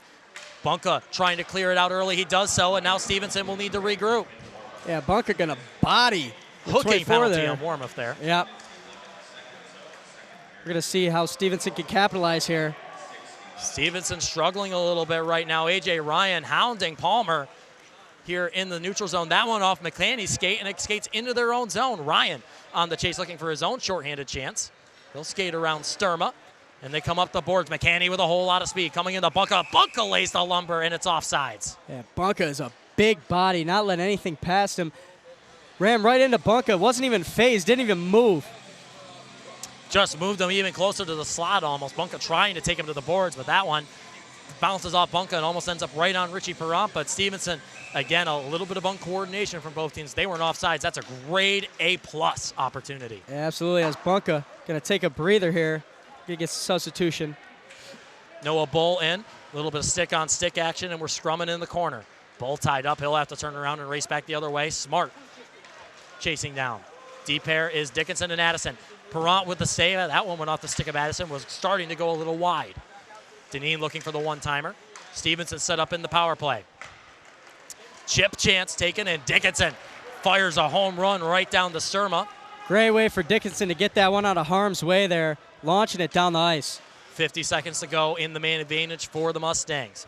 Mustangs looking to saddle up and try to take the advantage in this one. Still tied 1-1. 12:30 in the second period remain. Like what you did there, a little play on words. I try my best. Out now, Semrad joins the penalty kill unit. It's Semrad and Francis, the deep pair. That one off the skate of Bull. That one might have been going out, and Stevenson will hold possession. 28 seconds on the penalty. It's Shane Bull. We got both the Bull brothers? No, okay. I was going to say we might have both the Bull brothers on the ice, but I stand corrected. Mustangs looking to fire up the Pony Express here and come back the other way as that one's cleared into their zone. Entering on the zone is McCanny. He drops that one off for Carlson. Carlson still handling it on the corner. Stevenson with a 2-on-1 chance. Shot into the breadbasket of Perrant. And what a save by the goaltender from the Shreveport Mudbugs. Perrant going to swallow that one with his entire body. A great save. Way to be alert. Way to shift right into position. Not letting anything get past him. And you got to think, both these teams have had a multitude of opportunities. And you got to think that next goal is really, really going to set the tone moving forward. Absolutely. Richie Perrant, reason I say Shreveport Mudbugs, teammates with Connor Gato. Ryan Dickinson also played for that program, and the Lakers kill off that penalty. Thomas Rocco comes onto the ice for the Lakers. Yeah, Bunka back in the game. A little saucy backhand there. McDowell takes it for the Mustangs along the corner. Robillard takes him off his high horse as they scrum in the corner. Rocco laying the body a little bit. Stevenson backing off, Lakers regrouping. D to D, Robillard Bunka. Breakout pass tipped off of the stick of Cahill. Everybody battling into the bench. And we'll get a deep pair change. Addison and Dickinson now out onto the ice. Yeah, a lot of different switches and lines here. Going to get a feel of what works best as Lakers players taking a tumble over each other. Friendly fire. These black jerseys may be a little hard to see on the ice. That was Thomas Rocco and Tommy Cahill getting into it just a little bit. That was, you have a little big chippiness near the penalty box. Everybody's trying to stay out of the penalty box right now. First game of the year, you can expect some penalties. Yeah, Foot race between Beers and Gato, they both cut in the other way. Off-season still in full effect. Discipline there. Obviously going to get better as season moves on. Addison will catch that pot fly. Masella with a shot. Good deflection off the skate of Fudger. Fudger lays a body. You know, I don't know how much of this team you watched last year, Scheller, but heavy Mac Lewis vibes as here comes Matt McQuaid. McQuaid with Gato intel looking for the drop pass. McQuaid shoots it himself and takes a stick away. Palmer's stick also into the pads of Sturma. Yeah, going right in the glove, and Sturma saw that one coming. And we're going to take a look at this hit here. Bunka laying it down. Or Fudger, excuse me. That hit was so loud you could use it as a. That sound was so loud you could use it as a sound effect. And Ludacris's "Here Comes the Boom." Oh yeah. Goodness gracious, that rattled the glass and rattled the Laker faithful right in front. Fudger is a huge body. Hard to define him. A lot like Mac Lewis last year, a bit of a slower skater, but that body helps. Big shot through traffic, and Sturma there with the save, gets the pads down in time. Oh, a little bit of a skirmishy play. Francis could have gotten caught there by pulling up and trying to clear it. Wormuth, the only D-man in the zone. Francis will get back. But boy, a little bit of an alarming play there, but Francis does a good job getting that clear as Bull stands Palmer up. And back in the possession of the Stevenson University, and again, another opportunity there, just couldn't capitalize. Wormuth takes it into the corner. Swing and a miss by number 43, Connor McDonald. Looking for a Big Mac level hit, but instead he ends up with a cheeseburger. Sturmo, wow, what a nice glove save there. Thought he got it with the pads, but he whipped that glove out, picked it up, scooped it up, took it home. Yeah, Sturmo alert. Just going to keep that one as a souvenir. Scoops it up in the glove. Right back to the ref. As we're going to have a little bit of a regroup here. Some substitutions. And here comes the goalie change for Stevenson. They take this opportunity. They say, Sturmo, you got your minutes in. Thank you very much. Ryan Kenny still over by the locker room, just making his way back to the bench now. So Kenny and Sturma are switching out on the bench, it looks like. So Kenny in as the backup. Mr. Bradley in the corner. What do you have? Well, you know what, guys, as we sit here wondering what might be going on with the clock. No, we're at 10:02 currently. Maybe some free hockey. Who doesn't love some free hockey? Let's get back up to you guys. Yeah, I love free hockey. We love free hockey here in the Steve Levy press box, Jake. New goaltender for the Stevenson Mustangs, that's Matt Lane, a junior. Yeah, we're going to see what Matt Lane can do. Some big shoes to fill, as Sturma was playing incredible so far. We've got a little bit of a stalemate going on here. Bit of a bigger goalie, too. A little taller than Sturma. A few players go down. Robillard loses his stick. So a stickless Robillard, and a penalty will fly there. And it looks like they're going to call it on Robillard, it appears. Yes, it will be. Troy Robillard again, and the Lakers cannot shake the penalty bug right now. They go back to the box, and the penalty kill unit going to get another workout. Yeah, again, as we got Robillard, the team captain, or Robillard A, in the penalty box, we're going to see if Stevenson can capitalize on that opportunity. And yeah, I think these sticks extra slippery this game. We got broken sticks. We got sticks falling all over the place. Bit uncharacteristic for Robillard. Last year he did a really good job of staying out of the penalty box. Only 8 penalty minutes all year, which is pretty low as a defenseman. 4 penalties on the year. Oh, a big takeaway right there by Ben Addison. Here comes Addison, Smart, and Ryan. A 3-on-2 chance.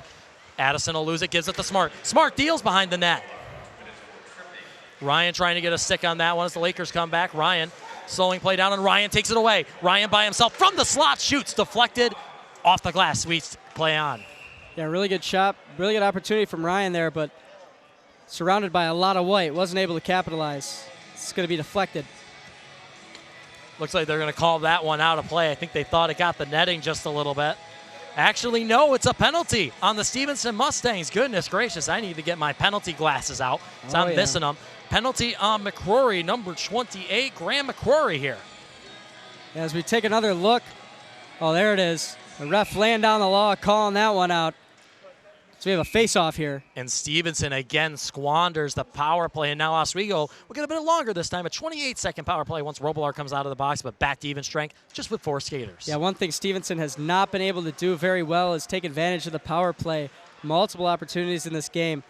They got to figure something out here as we're still tied 1-1. Sleeve to Wormuth, looking to Francis. That's Cahill, excuse me. Now he's over to Francis. Francis diving in for Sleeth, but a good takeaway there by number 24, Malcolm Palmer. Palmer coming the other way. Olsen with it. Olsen to the far boards. Wormuth stands him up. Wormuth saying, sit down, bodies.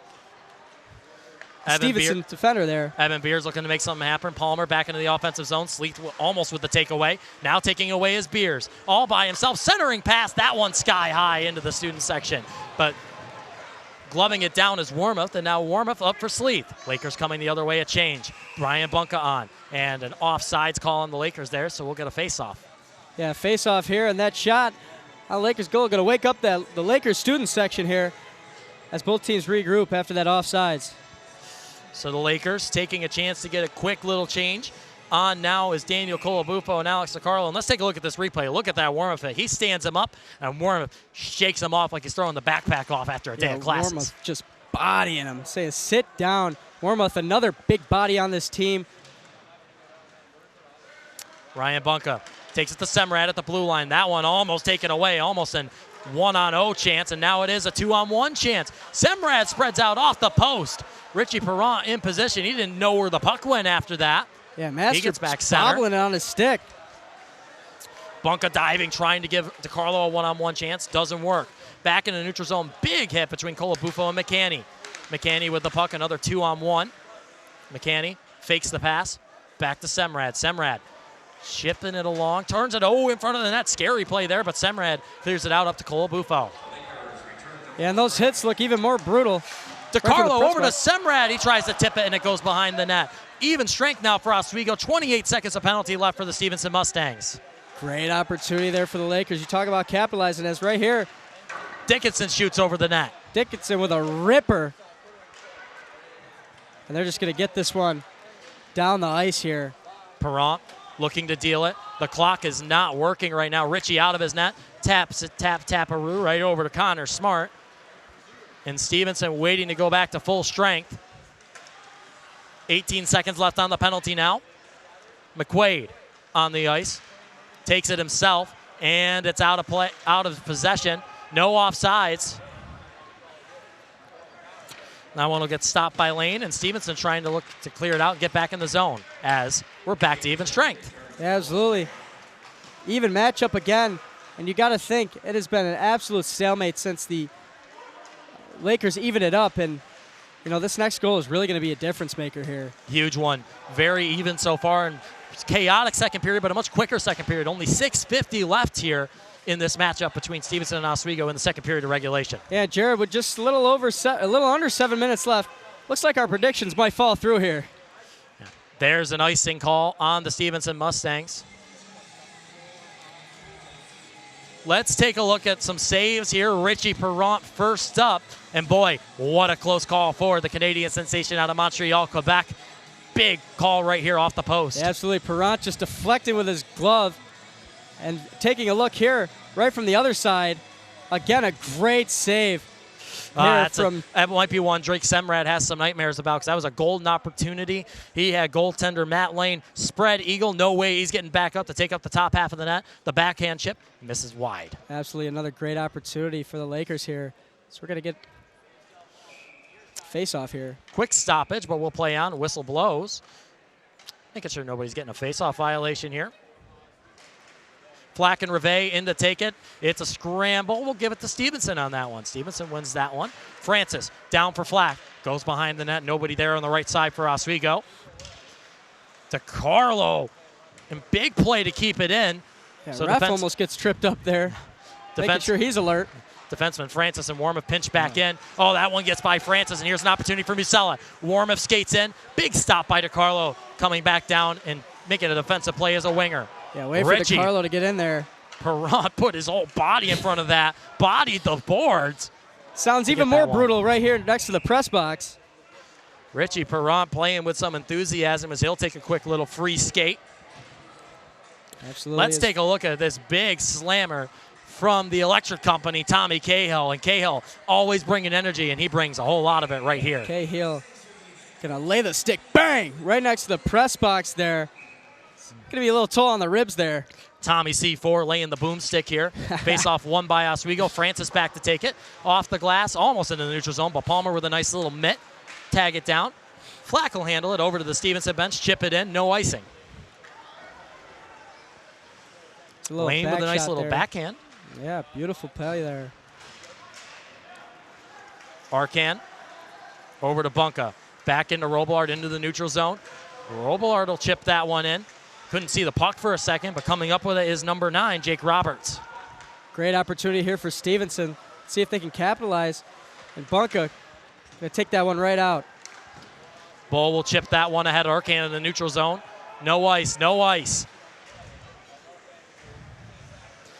So we have a little tussle here on the far side.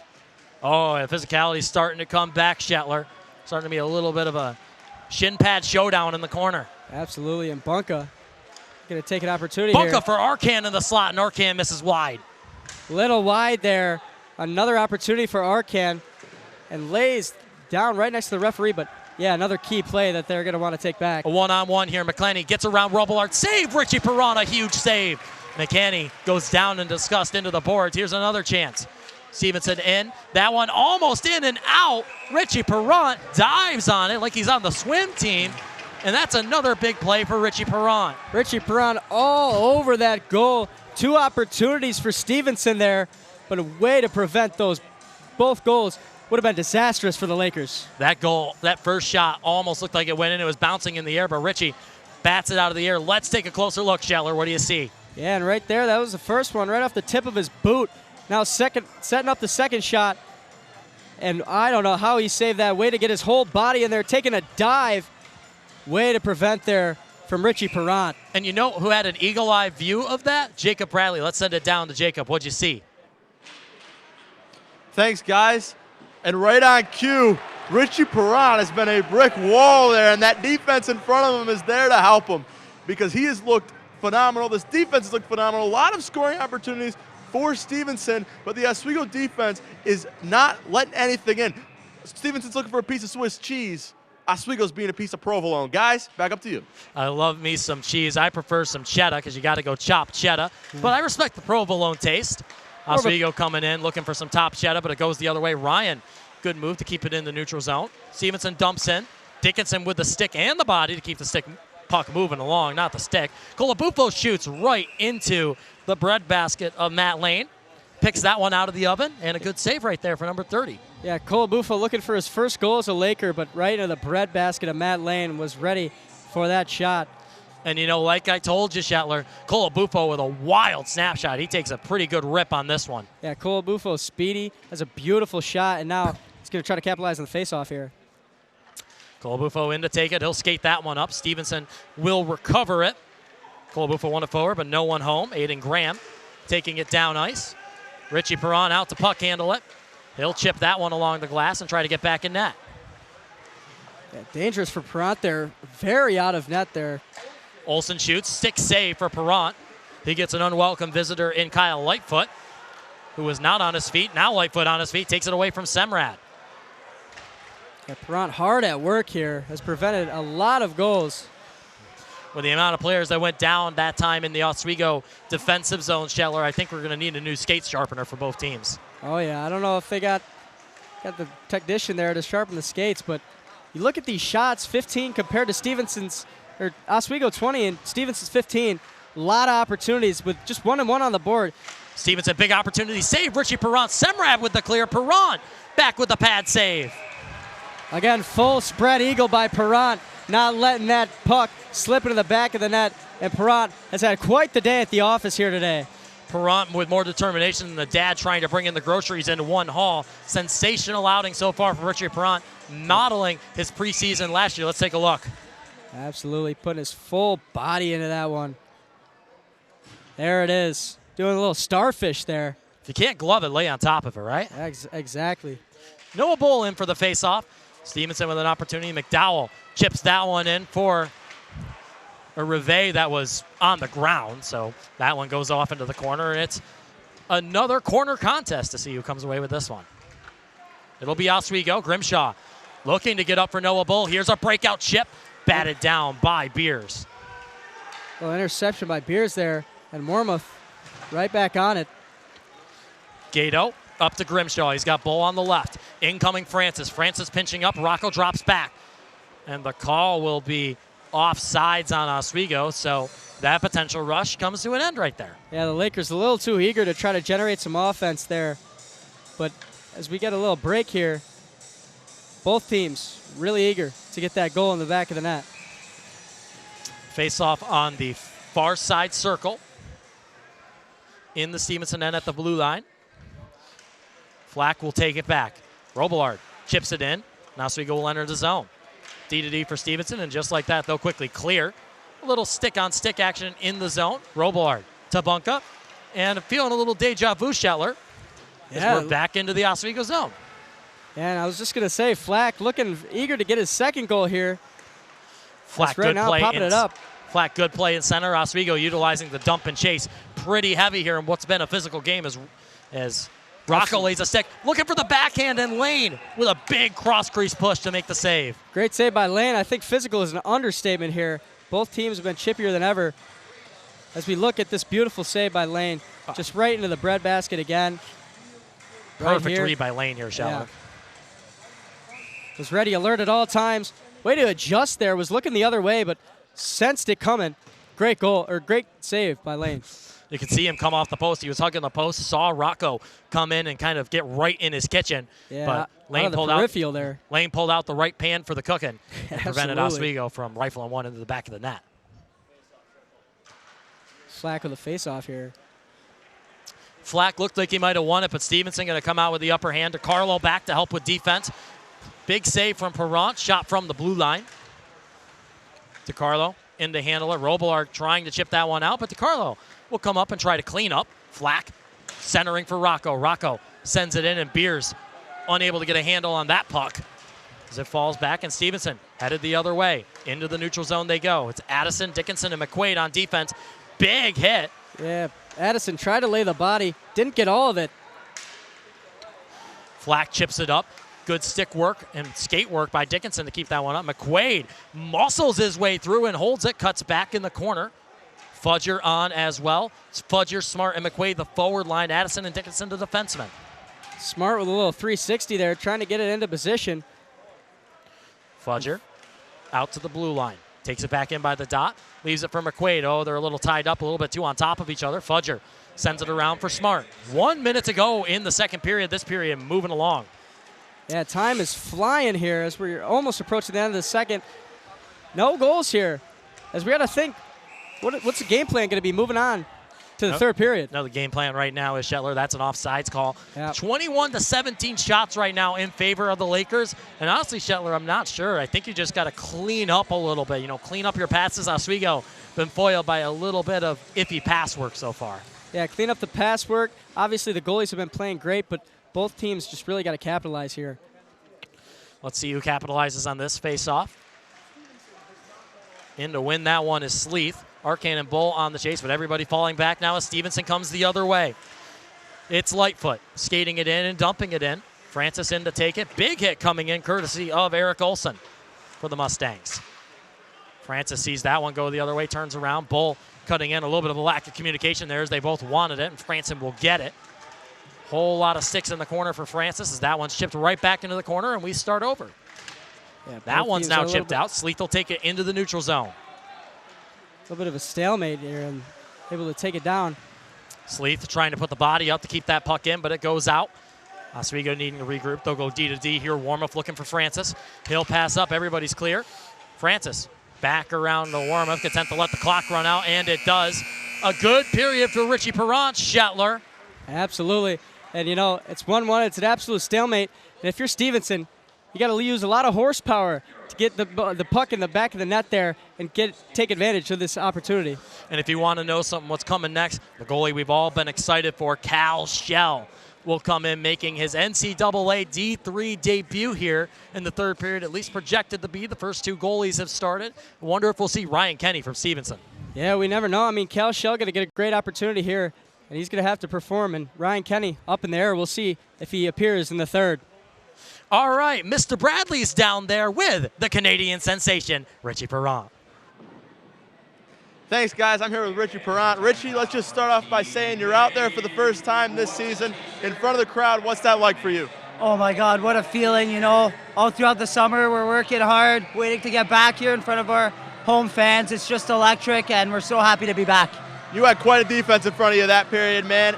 They were throwing a lot at you. What was your guys' mindset knowing that you're going to have a lot thrown at you in that period? Yeah, you know, we went into today kind of wanting to block shots, and we came up huge there in the second, blocking shots, you know, guys laying the body, and yeah, we have one more period to go here, and let's finish this off, get the win.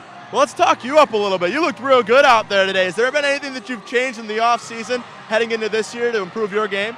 Yeah, I've switched a few things up. I did some workouts that are more goaltending based to help me in my position. Switched up the diet a little bit, and then just a couple of things like that. But we're just so happy to be back and in front of these awesome fans. All right, Richie, thank you so much. You did great there. Good job. We're gonna throw it back up to the booth, and make sure to stay tuned for more hockey. Take it away. Absolutely, Jacob, and boy, what a lot of hockey was. Look at Team Mini. I don't know if the tee shoots are shooting. It's a crisis in the Deb. Yeah, Team Mini flying around. I want a t-shirt. Throw them up here. I would, but man, what a crazy second period there. Richie Perrant looking like Spider-Man out there, leaping from one side of the crease to the other to make those saves. Yeah, Richie Perrant played a great second period. Kale Shell going to make the substitution, but Richie Perrant really doing all that he can. What about those D pairs, though, and more importantly, that defensive extra skater, Drake Semrad? He had a few crazy moments there, a few moments where he might have set up Stevenson really well, but also a few moments where he really got that puck out and bailed the Lakers out of what looked like a surefire goal. Yeah, bailing him out. You couldn't have said it better. Drake Semrad having a really good debut here, bailing the Lakers out, and I mean, a great play by all the transfers in general, yeah. It's been a great day for the transfers so far. We'll see one more in the third period with Cal Shell. Don't go anywhere. We're going to take a quick break, and we'll be right back with the intermission report here on WTOP 10.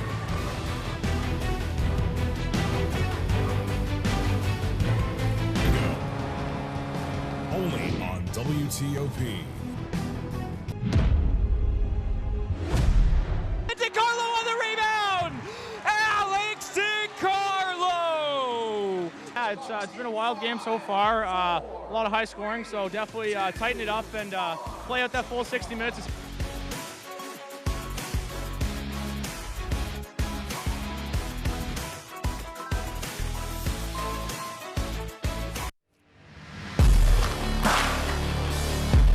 Welcome back to the best show on WTOP 10 out in our own Oswego.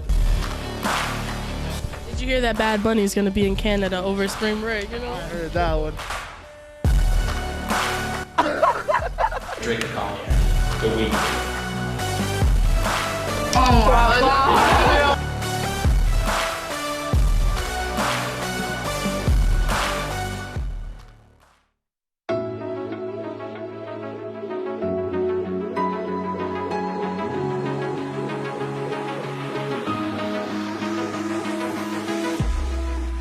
Roll it.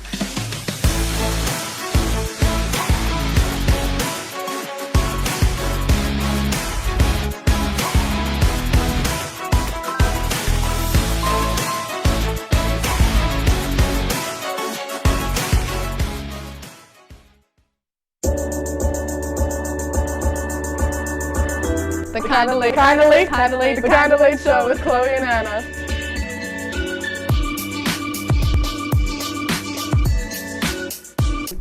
Like licorice, Twizzlers, absolutely nasty.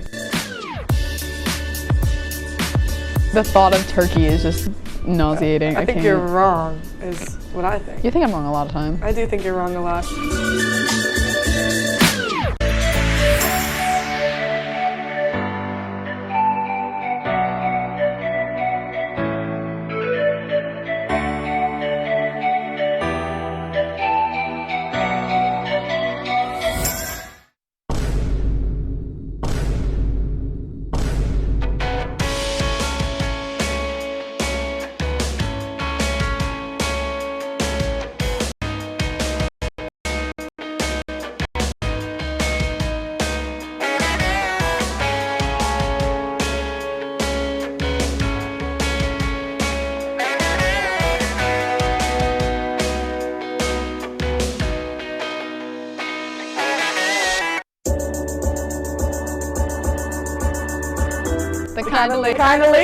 The Kinda Late Show with Chloe and Anna.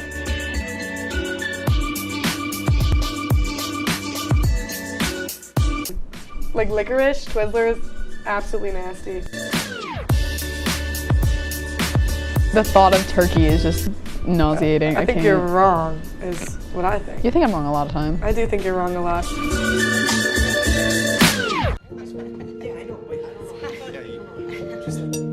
Look at that, it's so sad.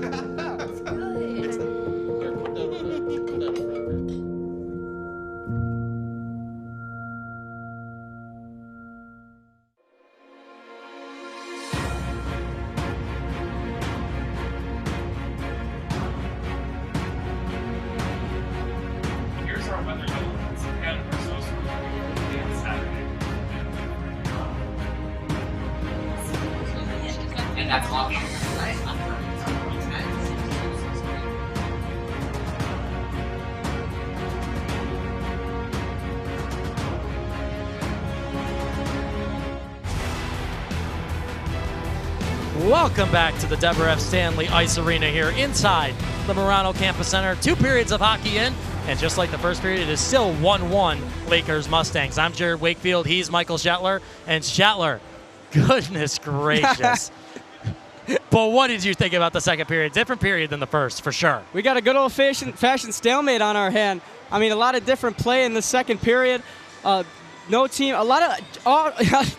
You're gonna diss on me. A lot of generated offense, a lot of generated offense, but nobody able to capitalize on those plays, and that is something we got to do. I think we might be seeing a much closer game than we expected. Absolutely. Matt Lane and Richie Perrant, we weren't sure how they were going to perform today, but both goalies stood on their heads in a huge way. And one thing that did not change, Michael, the physicality. Absolutely. Gritty as ever as we take a look at some of the highlights of the game as Richie Perrant, the Canadian sensation, had a couple spread eagles there, doing looks like my third grade swimming lesson had to do the starfish, and we have a lot of great plays. Richie Perrant did fantastic. Look at that hit stick there in the corner from Fudger. Yeah, coming in now. Combination of great goalie play and a lot of gritty action here. There's a chance for A.J. Ryan after a whistle. Here's that play that went off the post. Richie didn't know where the puck was, found it, got back up. One thing about Perrant is that the other two goalies, Green and Shell, bigger goalies. Richie, not the biggest guy, but a very quick goaltender. Yeah, absolutely. Perrant will undoubtedly put his whole body into it. And we got a huge highlight reel here. And we got to think, Cale Shell, how's he going to perform? There's a shot opportunity for Colabufo that got gloved down right into the breadbasket. Perrant with a big save, another chance. Big kick save right, and then there's where he drops down all the way. Whole lot of families out here. Family activity, pretty good student section for the first game of the year. Everybody finding out what Oswego hockey is, what this 2023 team is going to hold. But Richie Perrant, man, we saw this in the preseason last year. He looked good against Canton and really good against Utica with some big blocker saves today, doing it all with the pads. Absolutely. Perrant has been playing amazing, had an amazing second period, but now it's time for Cale Shell. Make or break time, he's going to shine. What would your mindset be if you're Richie Perrant? He plays in one game last year against the ranked Elmira Golden Eagles, and that first period does not go well. He ended the year with a 9 goals against average and a .667 save percentage in 3 games. So a tough year last year for Richie Perrant. What's his mindset to try and rebound? I think if you're leaving after that performance, you're feeling pretty dang good about yourself. He is definitely able to pick himself up. And this performance, if it's a showcase of anything to come this season, I think Perrant's going to have a very successful season. Now, we spent the week picking head coach Ed Gosick's brain, and if logic is to tell us anything and history is to tell us anything, we're going to see Cale Shell, fresh in from the Flin Flon Bombers in the Saskatchewan Junior Hockey League, make his debut here. Shetler, what can we expect from Shell? Absolutely, and Cale Shell, like you said, Flin Flon Bombers, I think he's going to be a great addition to this Lakers team, a very good prospect. And if it's anything, like you said, at Gosick's plan, I think Cale Shell is going to play a great game in goal here today. We'll see what the expectations are and how they hold up for Cale Shell here in a few minutes. But what were your expectations for this game, Michael? I mean, mine have certainly been turned upside down. I thought it would be, 4-3 by now for my 6-4 final. That's out of the window unless the third period's bonkers. Yeah, I mean, I expected a close game, but I expected a much high-score game. It really is a battle between the goalies, but do you think it's just between the goalies, or do you think it has to weigh on the defensemen and what they are doing as well? I think the defensemen have been great so far. I mean, we've seen really good defensive play. Eric Beers for the Stevenson Mustangs, he has been phenomenal so far. And Oswego, like we said, Francis and Warmuth, they were the third pair last year. This year, they get the promotion up to that first pair, and they're playing like it. Yeah, climbing up the ranks. I'm sure you can see a lot more of Warmuth and Francis moving on this season. And, I mean, the goalies have been playing phenomenal. The defense has been playing phenomenal. And I think it's going to come down to what team makes a mistake, and that's going to be the determination of the end result of this game. The other thing is, too, is that the forwards are really aggressive on the back check this year. Guys like Matt McQuaid and Brett Fudger, maybe not the most offensive prowess we've ever seen, but boy, do they back check, and they back check hard. It's like having a third stay-at-home defenseman out there. It's crazy to see how they played well, maybe not in the traditional forward sense, but being that gritty guy on that forward line to help out on defense and tire the forwards out. Yeah, very adaptational. And one thing that I can complete certainty is there it's going to be a very gritty third period. It's crunch time, and I think we're going to see a lot of chirping and a lot of chippiness moving on. with the rest newcomers as well, you know, we look at Thomas Rocco and Connor Gato, a little bit quieter period. Same for Danny Colabufo as well. A bit quieter that period, but they still made their presence known. They feel like regulars. Yeah, absolutely. Colabufo just dipping his toes into this Lakers team, a new addition, but I think he's going to play a really big part. And we're going to see these transfers in these exhibition games. It gives them some time to shine and gives them a feel of how they're going to play on this Lakers team and how well they fit in. You know, I see flashes of potential in players like Rocco and Gato. You know, you can see flashes there, but it seems like they haven't figured out the D3 game yet. You know, the D1 game, obviously, very, very fast, very NHL-like. A lot of speed going on, a lot of basis on possession play. D3, a little bit more physical, so it seems like they're still learning their ways, trying not to get boxed out of the offensive zone. And when they do that, they're going to pop off. Yeah, without a doubt, a different atmosphere. It's only first game. I'm sure they'll be quick to adjust, and I'm sure they're going to be quick to adapt. All right, so you're head coach Ed Gosek. You're the assistant coach team. You're in that locker room. You've got 20 minutes of hockey coming up. The Lakers stepped it up in the second period. What are you saying to fire him up for the third? I think it's simple. You know, don't take the foot off the gas. You got to be at the end of the game. You got to put a puck in the back of the net. They got to take a lot of. They got to take some opportunities, but you know they got to play very safe because one goal could be the difference maker in this third period. You know the job's not finished yet. You know, last thing you want is for this first exhibition game to end in a tie or go into overtime. But that's all we have for this second intermission report. 20 more minutes of regulation hockey coming up here on WTOP 10 after these brief messages.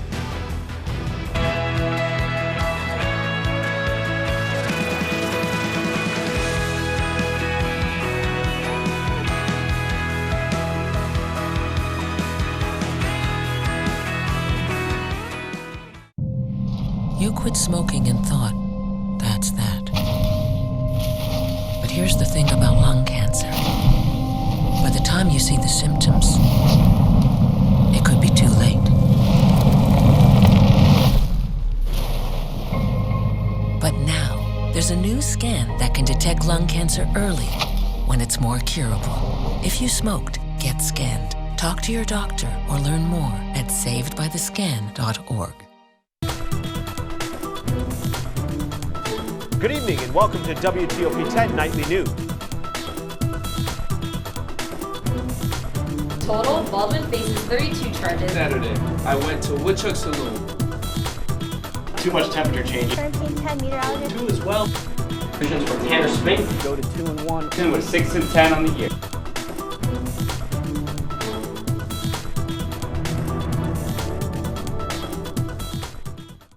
One in 3 adults has pre-diabetes. That means it could be you. Your barber. Your barber's barber. Nice work. Thanks. With early diagnosis, pre-diabetes can be reversed. Take the risk test at doihaveprediabetes.org.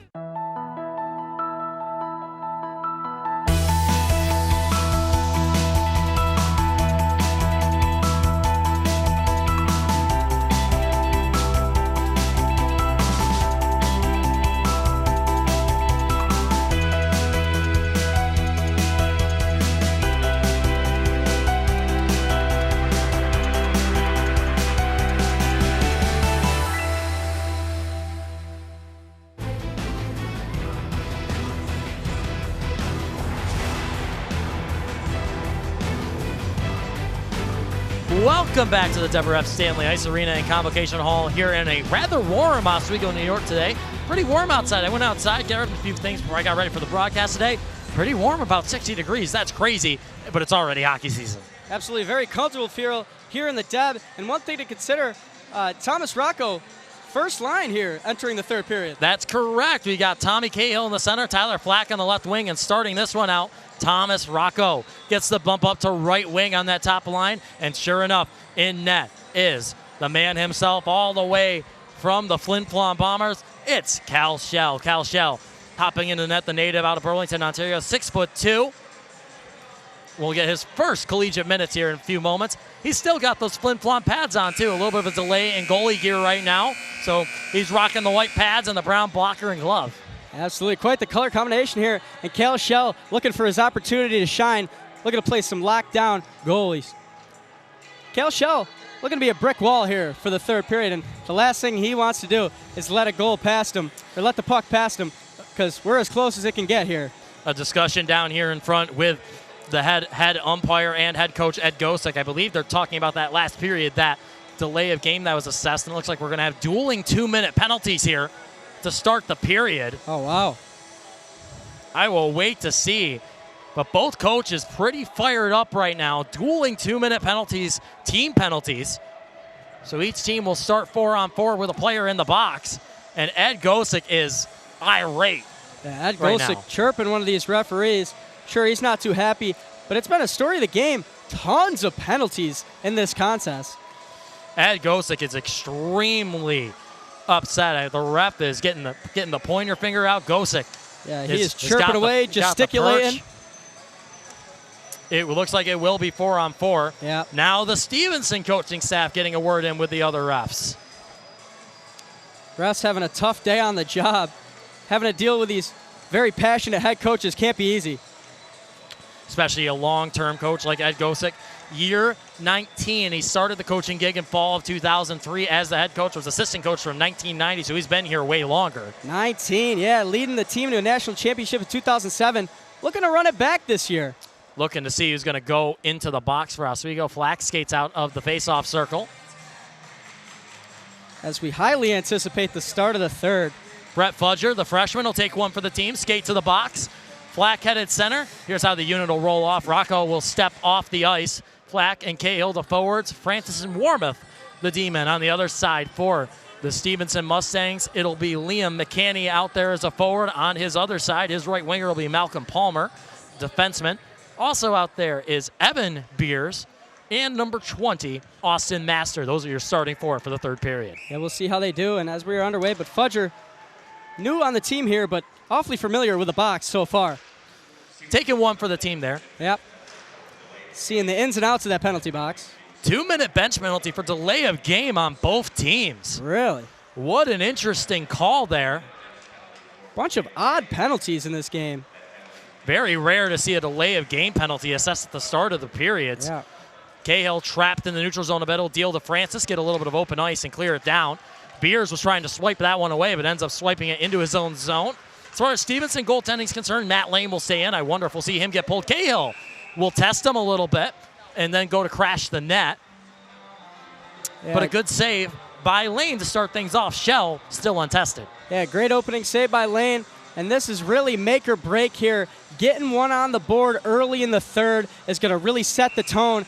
And then it's much easier to play, not play from comfort behind. So both teams looking to make an opportunity arise here. So Connor Sleeth into the face-off circle with Thomas Rocco on his wing. Bunka and Robillard the D pair. Bunka will take it. Heads into the dots, and that one will go onto the stick of Sleeth. Sleeth taped the tape over to Robillard. Robillard looking to shoot it. He'll take it behind the net instead. Tip from Sleep over to Rocco doesn't work. A little miscommunication, and now the D-men work their way back. First test for Shell may be coming. Sticked on. Shell keeps the pads down. Bounces that one off and covers it up. Yeah, Shell first making his debut here. Looking right in his natural habitat as Stevenson finally able to generate some offense. Playing some great tunes here in the Deb as we are grooving up here. But taking a look at the replay, Cal Shell's debut.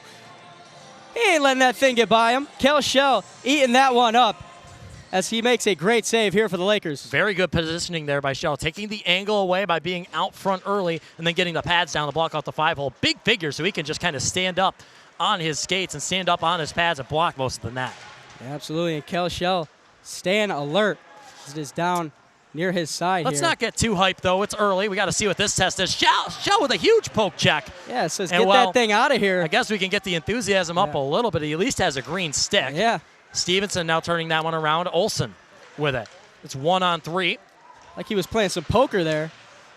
Surprised that a hold wasn't called there on either Addison or Olsen there as they tied each other up into the boards. Wraparound chance. Shell pads that one away. No problemo.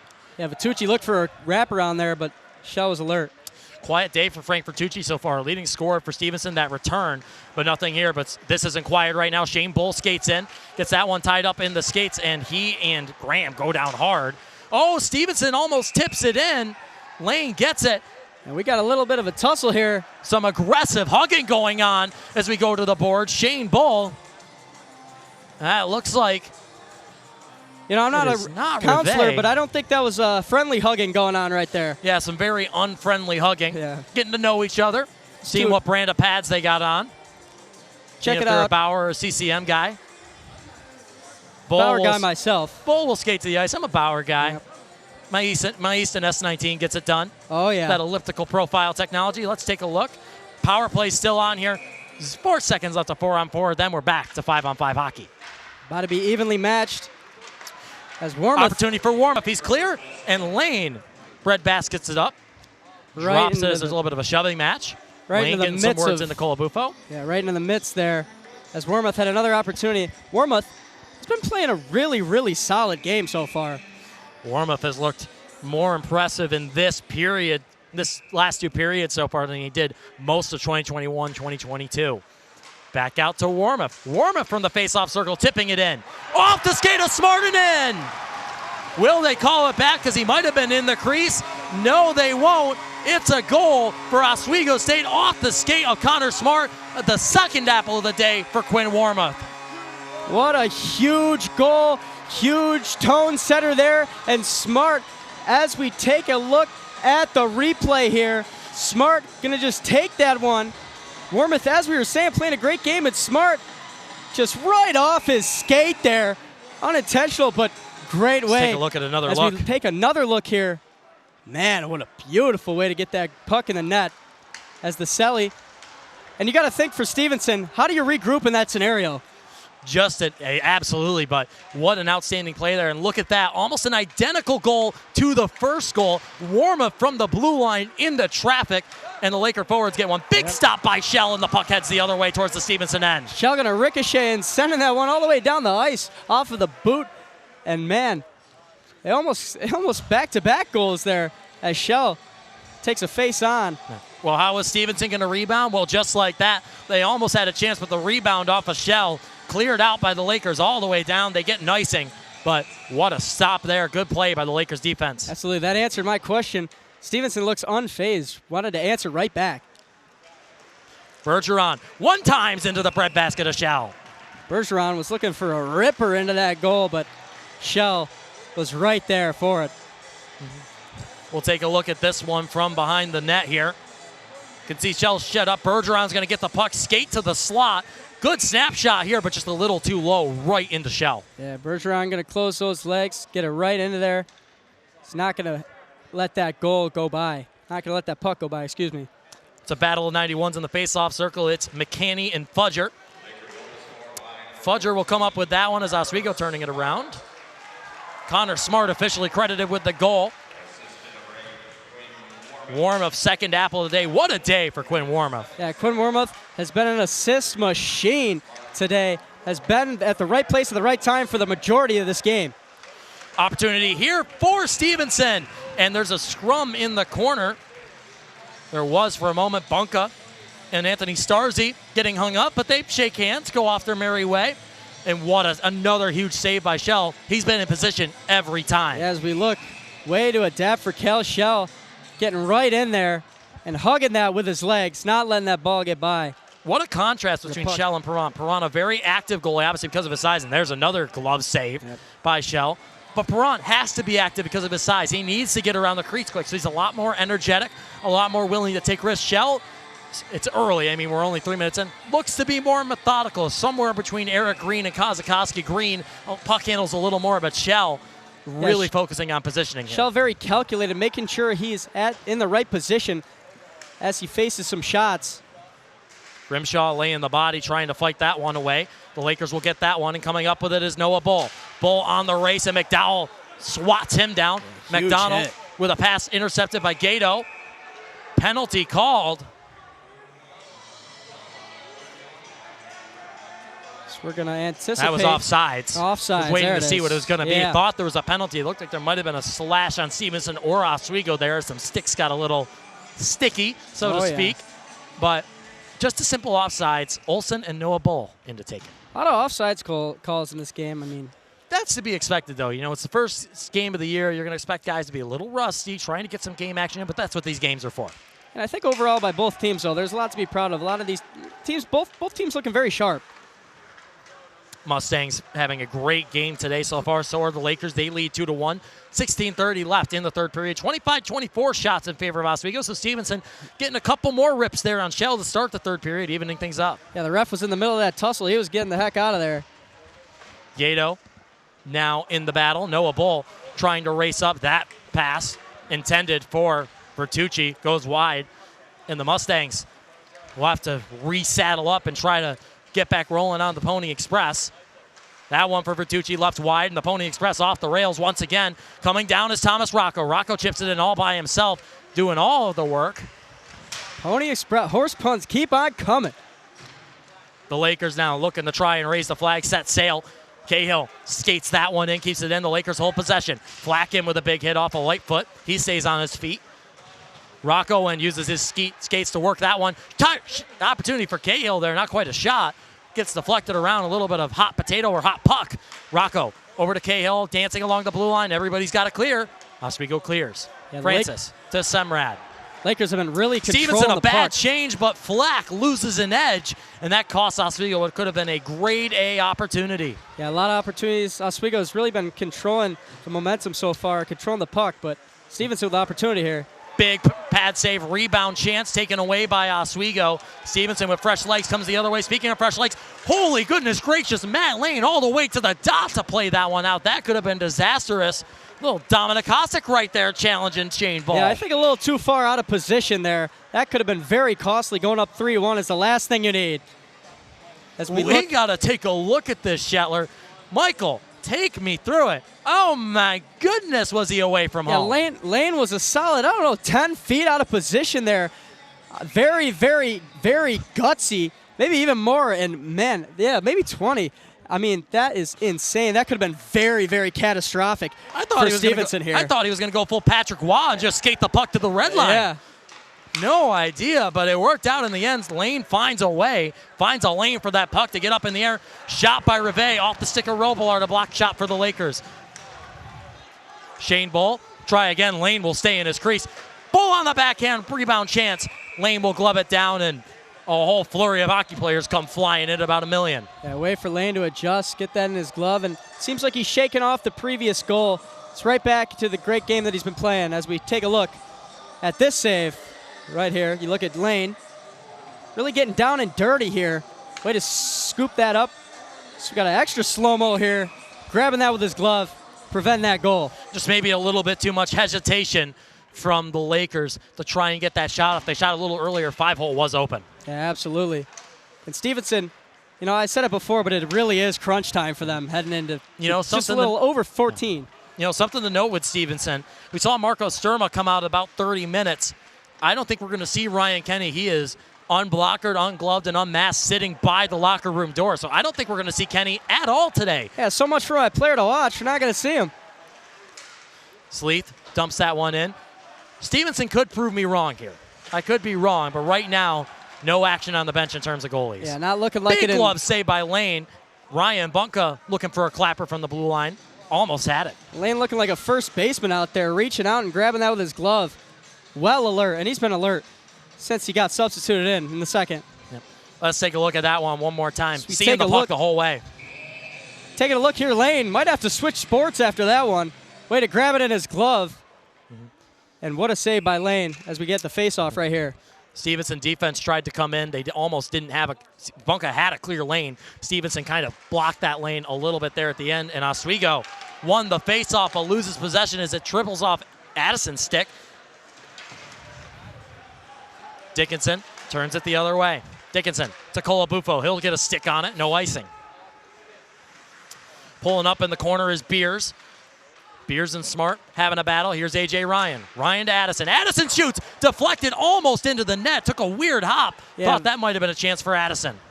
Yeah, very close there. Ripper almost just bounced in the right direction. Almost got lucky and went right in the back of the net. Smart does a good job to clear it in. And that's a good breakout pass to McKinney, but he is handled by Ben Addison. Great play by the youngster. Ryan now in. Addison, a sophomore. He'll get a change. Top line of warm-up, and Francis coming out at the blue line. And the Mustangs looking to push the pace here down the ice, and again, the Lakers right there to stop them. Nice little tag team there by Arkan and Warmoth. Warmoth ties up, Arkan gets away, and here's a 3-on-1 chance. Fudger, Ryan, and Francis. Fudger shoots it, Ryan comes in to bury it, and Lane's pads get around, and Lane ends up facing the wrong way in the net. Chaotic sequence, the Lakers unable to capitalize. So close, it was a beautiful shot for Fudger, then off the rebound, almost had it again. But again, Lane was able to prevent it. Oh, a huge hit in the corner there on number 29, Eric Olson. He's pretty winded. He went in helmet first there. He gets up. He's all right. But a big hit there. Lane passing out to Carlson. Carlson looking across for Beers, and Beers will start the rush. And Lane getting awfully comfortable being out of position in the goal there. Very good with the puck handling. He's proven himself to be good at the puck handling, so I feel like they're comfortable with him getting out in that. As we have Stevenson fails to keep that one in. Back into the neutral zone we work. McQuaid skating in on Beers. Cahill will skate that one and takes down McCrory right there. Cahill gonna now here body comes Drake McCrory. Semrad. We talked about offense from Semrad. Does he got it in him? He passes to Cahill. Cahill shoots into the breadbasket. Would have been a good apple there from Semrad, but Lane there once again. Yeah, Cahill, a great opportunity. As we take another look at this, a multitude of opportunities for the Lakers to go up 3-1. As we take a look at this one, Lane, very alert here.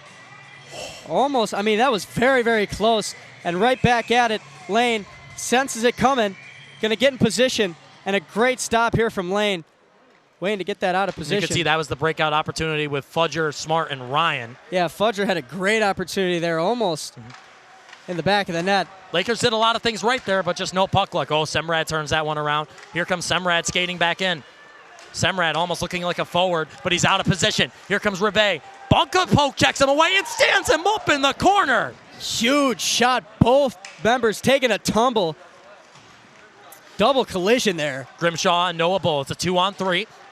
Addison now there to help. Cahill joining. That puck behind. Stevenson didn't see it. McCanny lost it.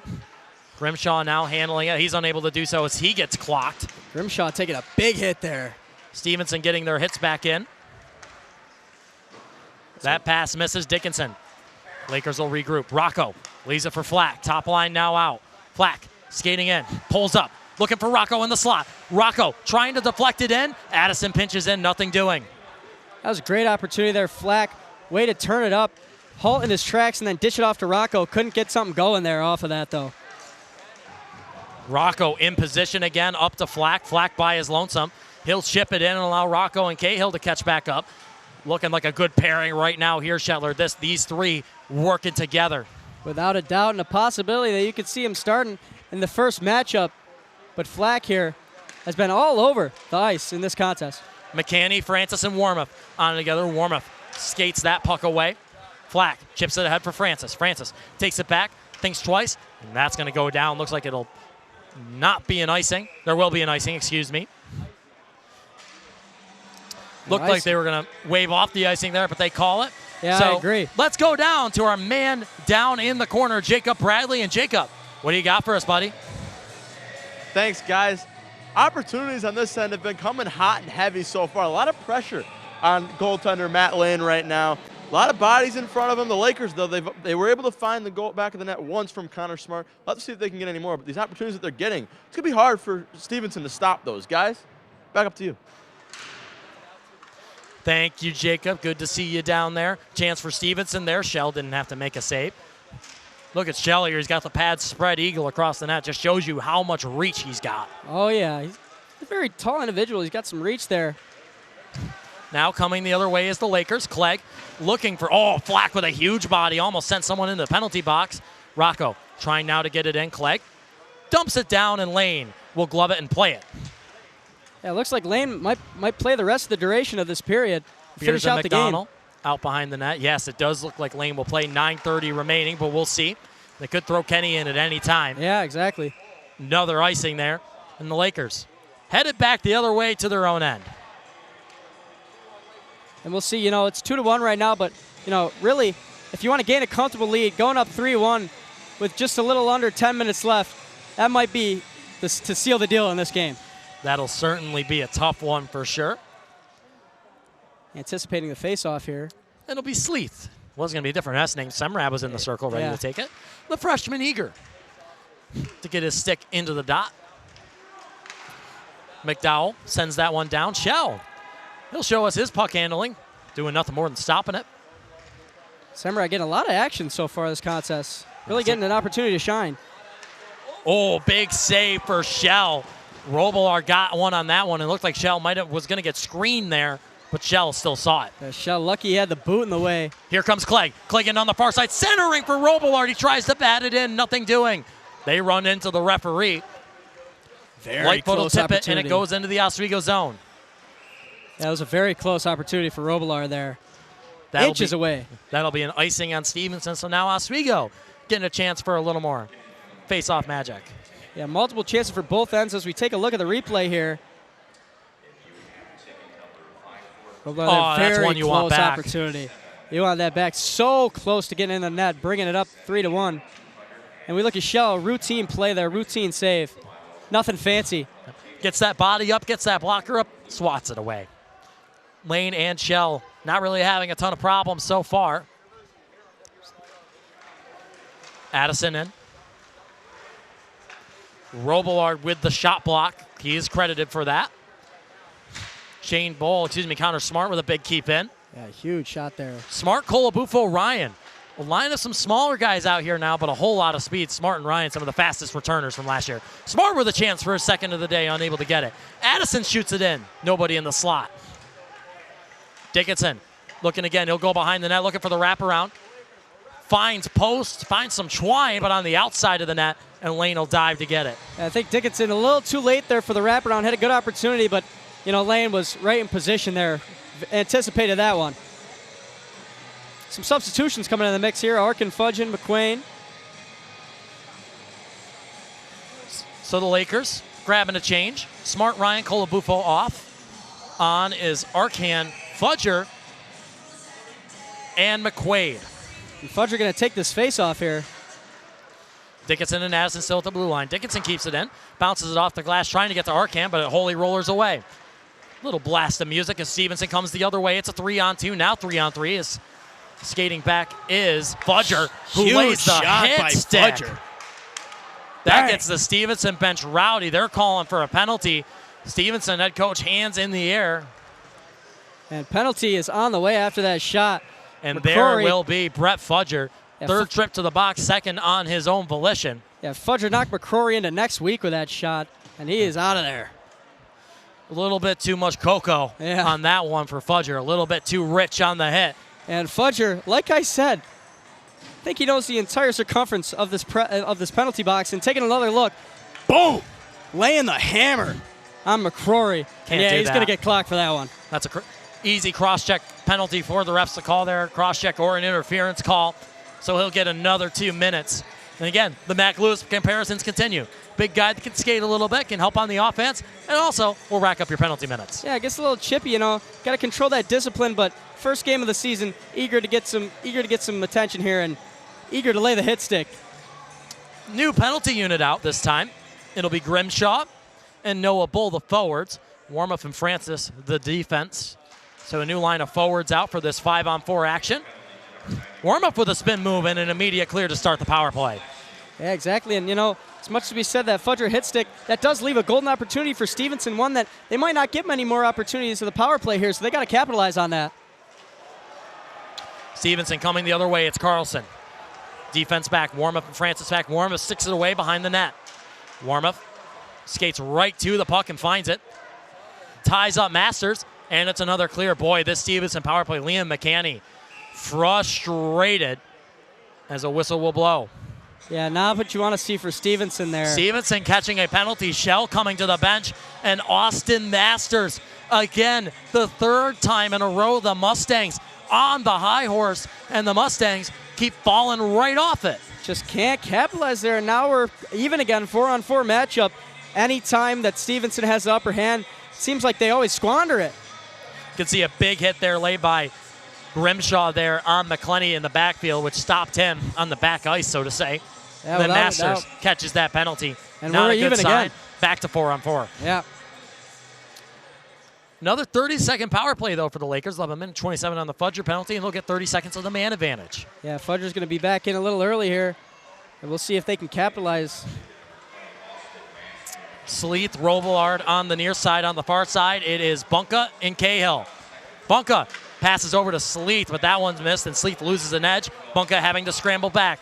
Pretty much a 2-on-1 here. Beers looking across. Oh, Shell almost out of position, but it misses the slot wide. Beers in the slot. Looking for a deflection help from Vitucci, but nothing doing. Yeah, not a lot of white down there near the goal. Possible opportunity attempt after that goal attempt. Bounces off Cale's boot, but couldn't capitalize again. Robillard ricochets that one off of the Stevenson stick. Oswego Minor Hockey Association in attendance, and the kids getting a Let's Go Lakers chant going. Oh, yeah. Sleeth deals to Dickinson. Dickinson over to Semrad. Drake getting a little drizzy with it as he chips it in. Rive on the far side. Gets it over to, that's Colabufo in the center with a chance at his first. Robillard back to Colabufo, but it skates wide. Dickinson is there. Dickinson on the cleanup crew. Taking it behind the net again. Looking to get something set up. Semrad chips it back the other way. That's a bit of a pendulum now behind the net. Colabufo with some open ice. Traffic in front. Semrad sends it back behind. Beers now on it. It's Beers and Rocco. And Colabufo. Ooh. Lakers on full strength. Stevenson stick into the Laker bench. It's a transfer show for the Lakers right now. Colabufo, Semrad, and Rocco all on the ice. A.J. Ryan joins the crew for this power play. Ryan going after it. 11 seconds left on the man advantage. Wow, keeping it in as Francis. What a great play. Sleeth a little bit too far behind to capitalize. Yeah, multitude of opportunities for the Lakers here. If you're Stevenson with just almost approaching 5 minutes left. The man advantage ends, and Stevenson almost had a 2-on-2 there. But Francis able to do some good work and recover from his little bobble with the glove there. Yeah, absolutely. Go ahead. And you got to think, I mean, Stevenson, they haven't really had the puck down on the opposite side of the ice. They got to take advantage. We got a little under 5 minutes left. Time is now. 5 minutes, 4 minutes, 50 left to play here on WTOP 10. Oswego State Lakers men's hockey versus Stevenson University. They lead 2-1. Stay tuned to WTOP 10 after this. Women's hockey coming up next against the London Junior Devilettes. Thomas Turgeon on the call, and I will shift over to color to join my Laker Connections line mate, so to speak. Jared on double duty today. Where else would you rather be? Nowhere. Nowhere else. That's what I'm saying. But the Deb. Deb is the place to be today. Deneen coming the other way. Ryan Bunka will clean up. Fudger, little tip-tack-toe around. He'll twinkle-toe his way into 3-on-2. Fudger sends that one high off the glass. Battling for it in the corner is McCanny. McCanny and Clegg. Clegg getting a little argy-bargy with the stick, as they say across the pond. Oh, yeah. A lot of guys from across the pond here. Arcan trying to turn that one around, but he gets caught out a little bit by Starzy. Starzy turns that one around. McDowell now into it. Oh, be careful, McQuaid. Almost a hooking call. That one into the net, and for good measure, Making Austin sure the crowd Master is gives alert. somebody a souvenir. Yeah. Making sure the crowd is alert. It's a true shame. These kids are trying to start a Let's Go Lakers chant. Nobody's really listening to them. No movement. It's all about the kids. No movement in the tenders on the bench for Stevenson, Shetler. Absolutely, yeah. And it looks like, yeah, I mean, Lane's going to finish out this contest. We're going to see, I mean, with just 3:47 left. This one might be, I mean, a lot of time left on the clock. It's not over until the final buzzer, but we'll see if Stevenson can capitalize. Shot coming in, deflected. Carlson keeps it in. Shots 30-25 Oswego right now. Oswego has been holding that 5 lead. Oh, heads up. Grimshaw gets a hold of a puck on a deflection, and it flies into the crowd. Dangerous, and lovely lady over there going to get a souvenir, thankfully. Fortunately, didn't hit it didn't anybody. get anybody. Going to take that one home to the grandkids. Let's see. I was wondering if Jacob Bradley saw anything down there, but he wasn't looking at me. Lightfoot chips it in. Shell tries to bat that one down, but he'll just go back to his net after he misses. Absolutely. Gato with a big hit. Careful, though. Almost a hole. Both players grabbing each other as they went down. Could be a hold call. Carlson Yeah, without a receives the doubt. D to D. Gato not afraid to lay the stick in his debut as a Laker here. As they say in the no-show, laying the lumber. Addison in now. Turning it around is Gato. Gato moving around in zigzag style like an alligator. Ooh, I like that one. Grimshaw fighting for it in the corner.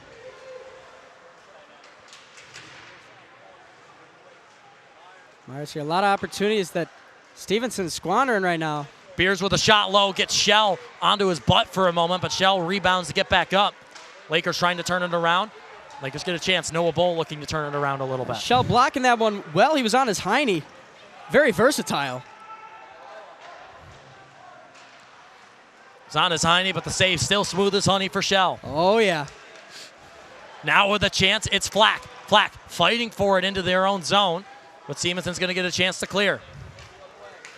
Sam Myers, a transfer from UNE. Skating in, UNE ranked number 8 to start the year. Stevenson receiving a handful of votes. Oswego 13. Skating in with it.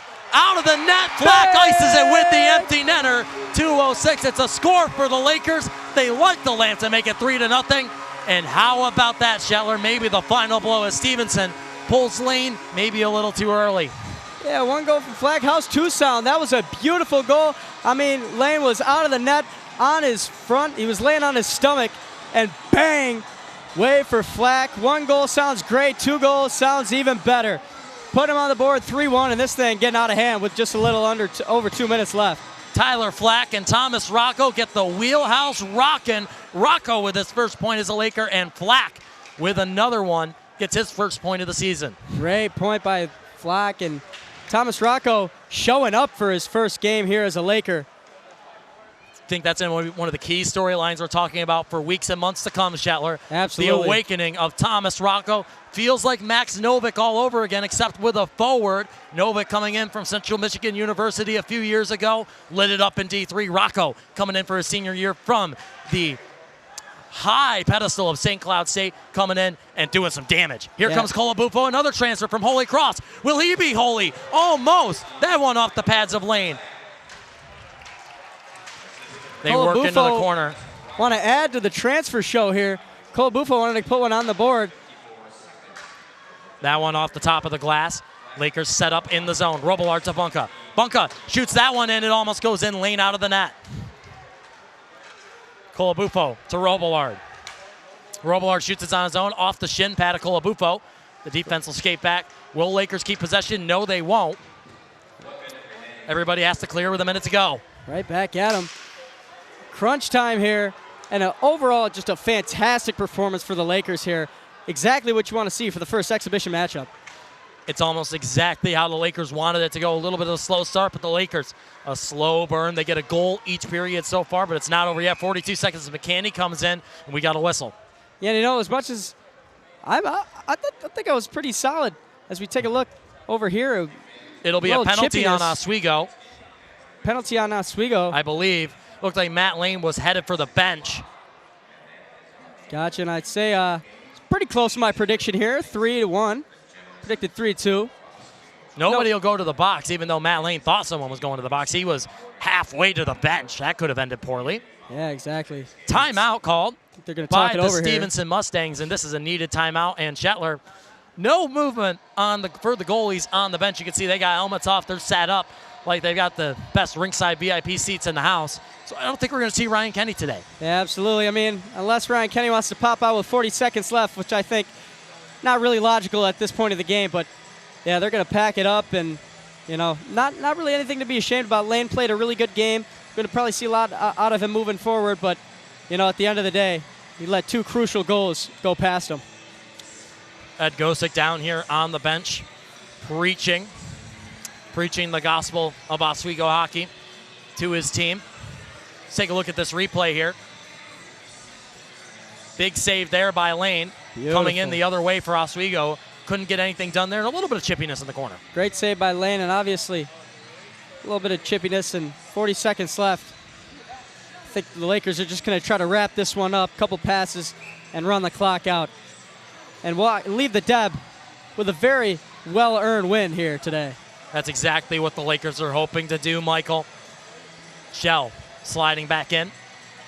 Sleeth, Bull, and Clegg. So the line's getting mixed up a little bit. It seems like Coach Gosek right now really happy with his center and left wing. He thinks the chemistry is there. The right wing, though, it's been changed up. We saw Thomas Rocco go out instead of Alex DiCarlo on the top line. And now Garrett Clegg moving up from the third line with Colabufo and Ryan to the line with Sleeth and Bull. And Carter Smart moves from left wing to right wing with the Ryan Colabufo line. Yeah, Gosek not afraid to swip and swap some of these players, getting a feel. It's only an exhibition matchup, so now's the time to really find the niche of what players he's going to start. Shell with a stick save. Stevenson with a chance. Somebody loses an edge down in the corner, and the whistle will blow. 21 seconds. Somebody's a bucket. helmetless. Somebody's lost a bucket over there. It's Ben Addison.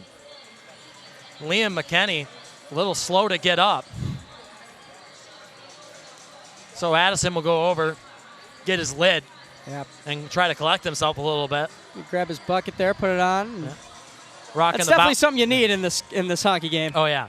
Rocking the Bauer fishbowl, so clip back in. Oh, yeah. Master and Sleeth on the face-off. Master will win it. McKanney shoots wide. That one bounces off the backboards.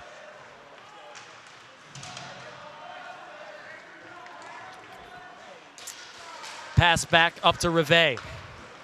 Trying to take it in now. That's Masters. Masters centering. Good stop by Dickinson using the body to get down in front of it. And that'll do it. That'll wrap. The buzzer sounds 3-1 Oswego in the first match of the year. What a performance by Oswego. And that's really what you want to see. I'm sure Gosek is going to be a very happy camper heading into the locker room with this Lakers team. Great performance overall. And Stevenson, they gave him a tough time, but Oswego able to bounce back and not let it get to him.